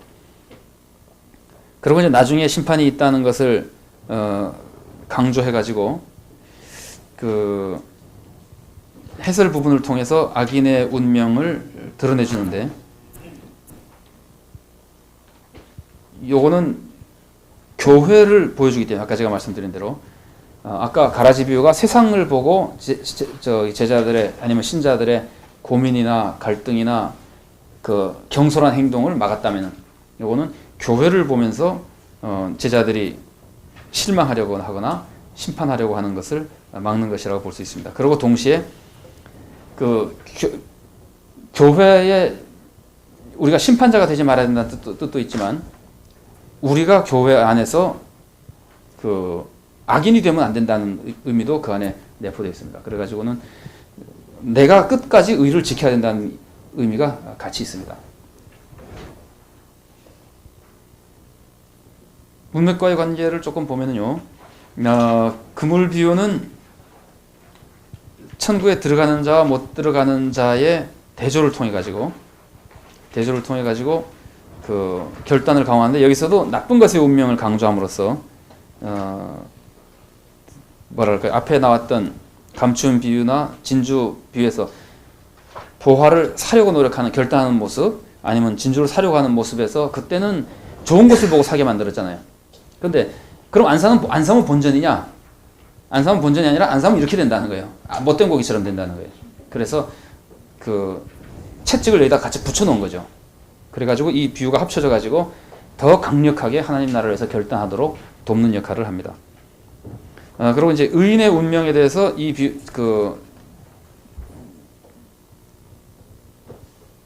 그물 비유는 의인의 운명에 대해서는 별로 얘기하지 않는데, 이거는 앞에 말한 보화나 진주 비유가 보완해주고 있다고 볼 수 있습니다. 가라지 비유는 거의 비슷하고요. 아까 말씀드린 대로 가장 큰 차이가 있다면 세상과 교회에 서로 다르게 초점을 맞춰가지고 보완해주면서 우리의 신앙생활을 폭넓게 적용시켜 준다고 볼 수 있습니다. 그 다음에 그 13장 51, 52절은 예수님이 이렇게 물어보거든요. 이제 다 알아들었냐? 그러니까 제 아들이 다 알아들었다 그러거든요. 그래서 제 아들이 그래도 잘 알아들었다면은 36절에서 제 아들이 모르겠다고 자꾸 설명해 달라는 얘기가 나와요. 그러면은 13장 1절부터 예수님이 쭉 비유를 얘기하셨는데 제 아들이 36절에 이르기까지는 얘기해도 아직도 잘 못 알아듣는 겁니다. 그런데 그 그물 비유까지 얘기한 다음에 제 아들이 알아듣는다고 얘기를 하거든요. 이 얘기는 우리가 오늘날 이 13장을 해석할 때 13장 우리도 뭐 그 사람 제 아들이랑 똑같지는 않다 하더라도 13장 해석할 때 중간까지만 읽고 해석한 것으로는 좀 부족하다. 13장에 있는 그물 비유까지 다 읽고 나서 제대로 해석해야지 이 전체 비유가 가지고 있는 그 의미들을 정확하게 파악할 수도 있고 그 각 비유마다 가지고 있는 이 설득력 있잖아요. 설득력도 이렇게 다 읽을 때 더 잘 이해할 수 있는 것이다. 뭐 이렇게 생각할 수 있습니다. 여러분 야구나 뭐 농구 이런 거 구경 좋아하세요? 운동 경기 좋아하세요? 제가 야구에 대해서 한번 예를 들어 볼게요. 야구에서 삼성하고 해태하고 만일에 경기를 한다 그러면은 삼성하고 해태가 경기하기는 똑같은 경기 아니에요. 똑같은 경기지만 언제 사람들이 그 감동을 받고 언제 더 흥분하고 언제 더 많은 사람들이 찾아가고 그러죠. 9회 말이요. 제가 말씀드리는 건 이겁니다. 그 두 팀이 경기를 해도 쭉 페널티 레이스가 진행되는 어느 날 하는 경기보다 그 경기가 지금까지 승수를 볼 때 요번에 이기는 팀이 뭐 플레이오프전에 나간다는 경기가 되거나 그러면은 다른 날보다 훨씬 관심을 많이 가지죠. 뭐 한국 시리즈에 결승전에 붙었다. 뭐 7차전에 3대3이고 붙었다. 그러면은 똑같은 해태와 삼성의 경기지만 그때 사람들이 더 많은 관심을 가지잖아요. 왜 그렇게 관심을 가지게 될까요? 그렇게 관심을 가지게 되는 거는 그동안에 쭉 쌓아왔던 정보가 머릿속에 입력된 상태에서 그것이 그 마지막을 장식해 주기 때문에 그렇습니다. 아니면은 그동안에 쌓아 올렸던 그 흥미와 관심의 어떤 그 영향을 받아서 그런 겁니다. 그러니까 이 감동력이라고 하는 것은 목사님들이 많이 교인들 해보셨겠지만 교인들이 한 패러그래프를 읽고 많이 읽고 묵상하면서 받는 은혜도 있지만 쭉 이렇게 통독하면서 은혜 받는 경우가 굉장히 많아요. 그게 그 문단은 한 번 읽어도 그 전에 읽었던 수많은 문단들로부터 이루어진 그 사람의 이걸 내부 지식이라 그러거든요. 내부 지식에 합친 것이 여기 이 문단에서 그러니까 그동안에 계속 잽 맞고 원투 스트레이트 맞고 그러다가 마지막 케어 펀치를 딱 맞는 것이 작용하는 겁니다. 그러니까 이 13장만 하더라도 마태복음 다 읽어야 되지만 이 전체에 읽는 것에 대한 중요성을 그런 점에서 우리가 한번 좀 생각해 볼 수 있습니다. 적용 문제는 역시 목사님들께서 보시고 더 적절하게 잘 하실 수 있으리라고 생각되고요. 오늘도 아마 그 정도 마쳐야 되겠습니다.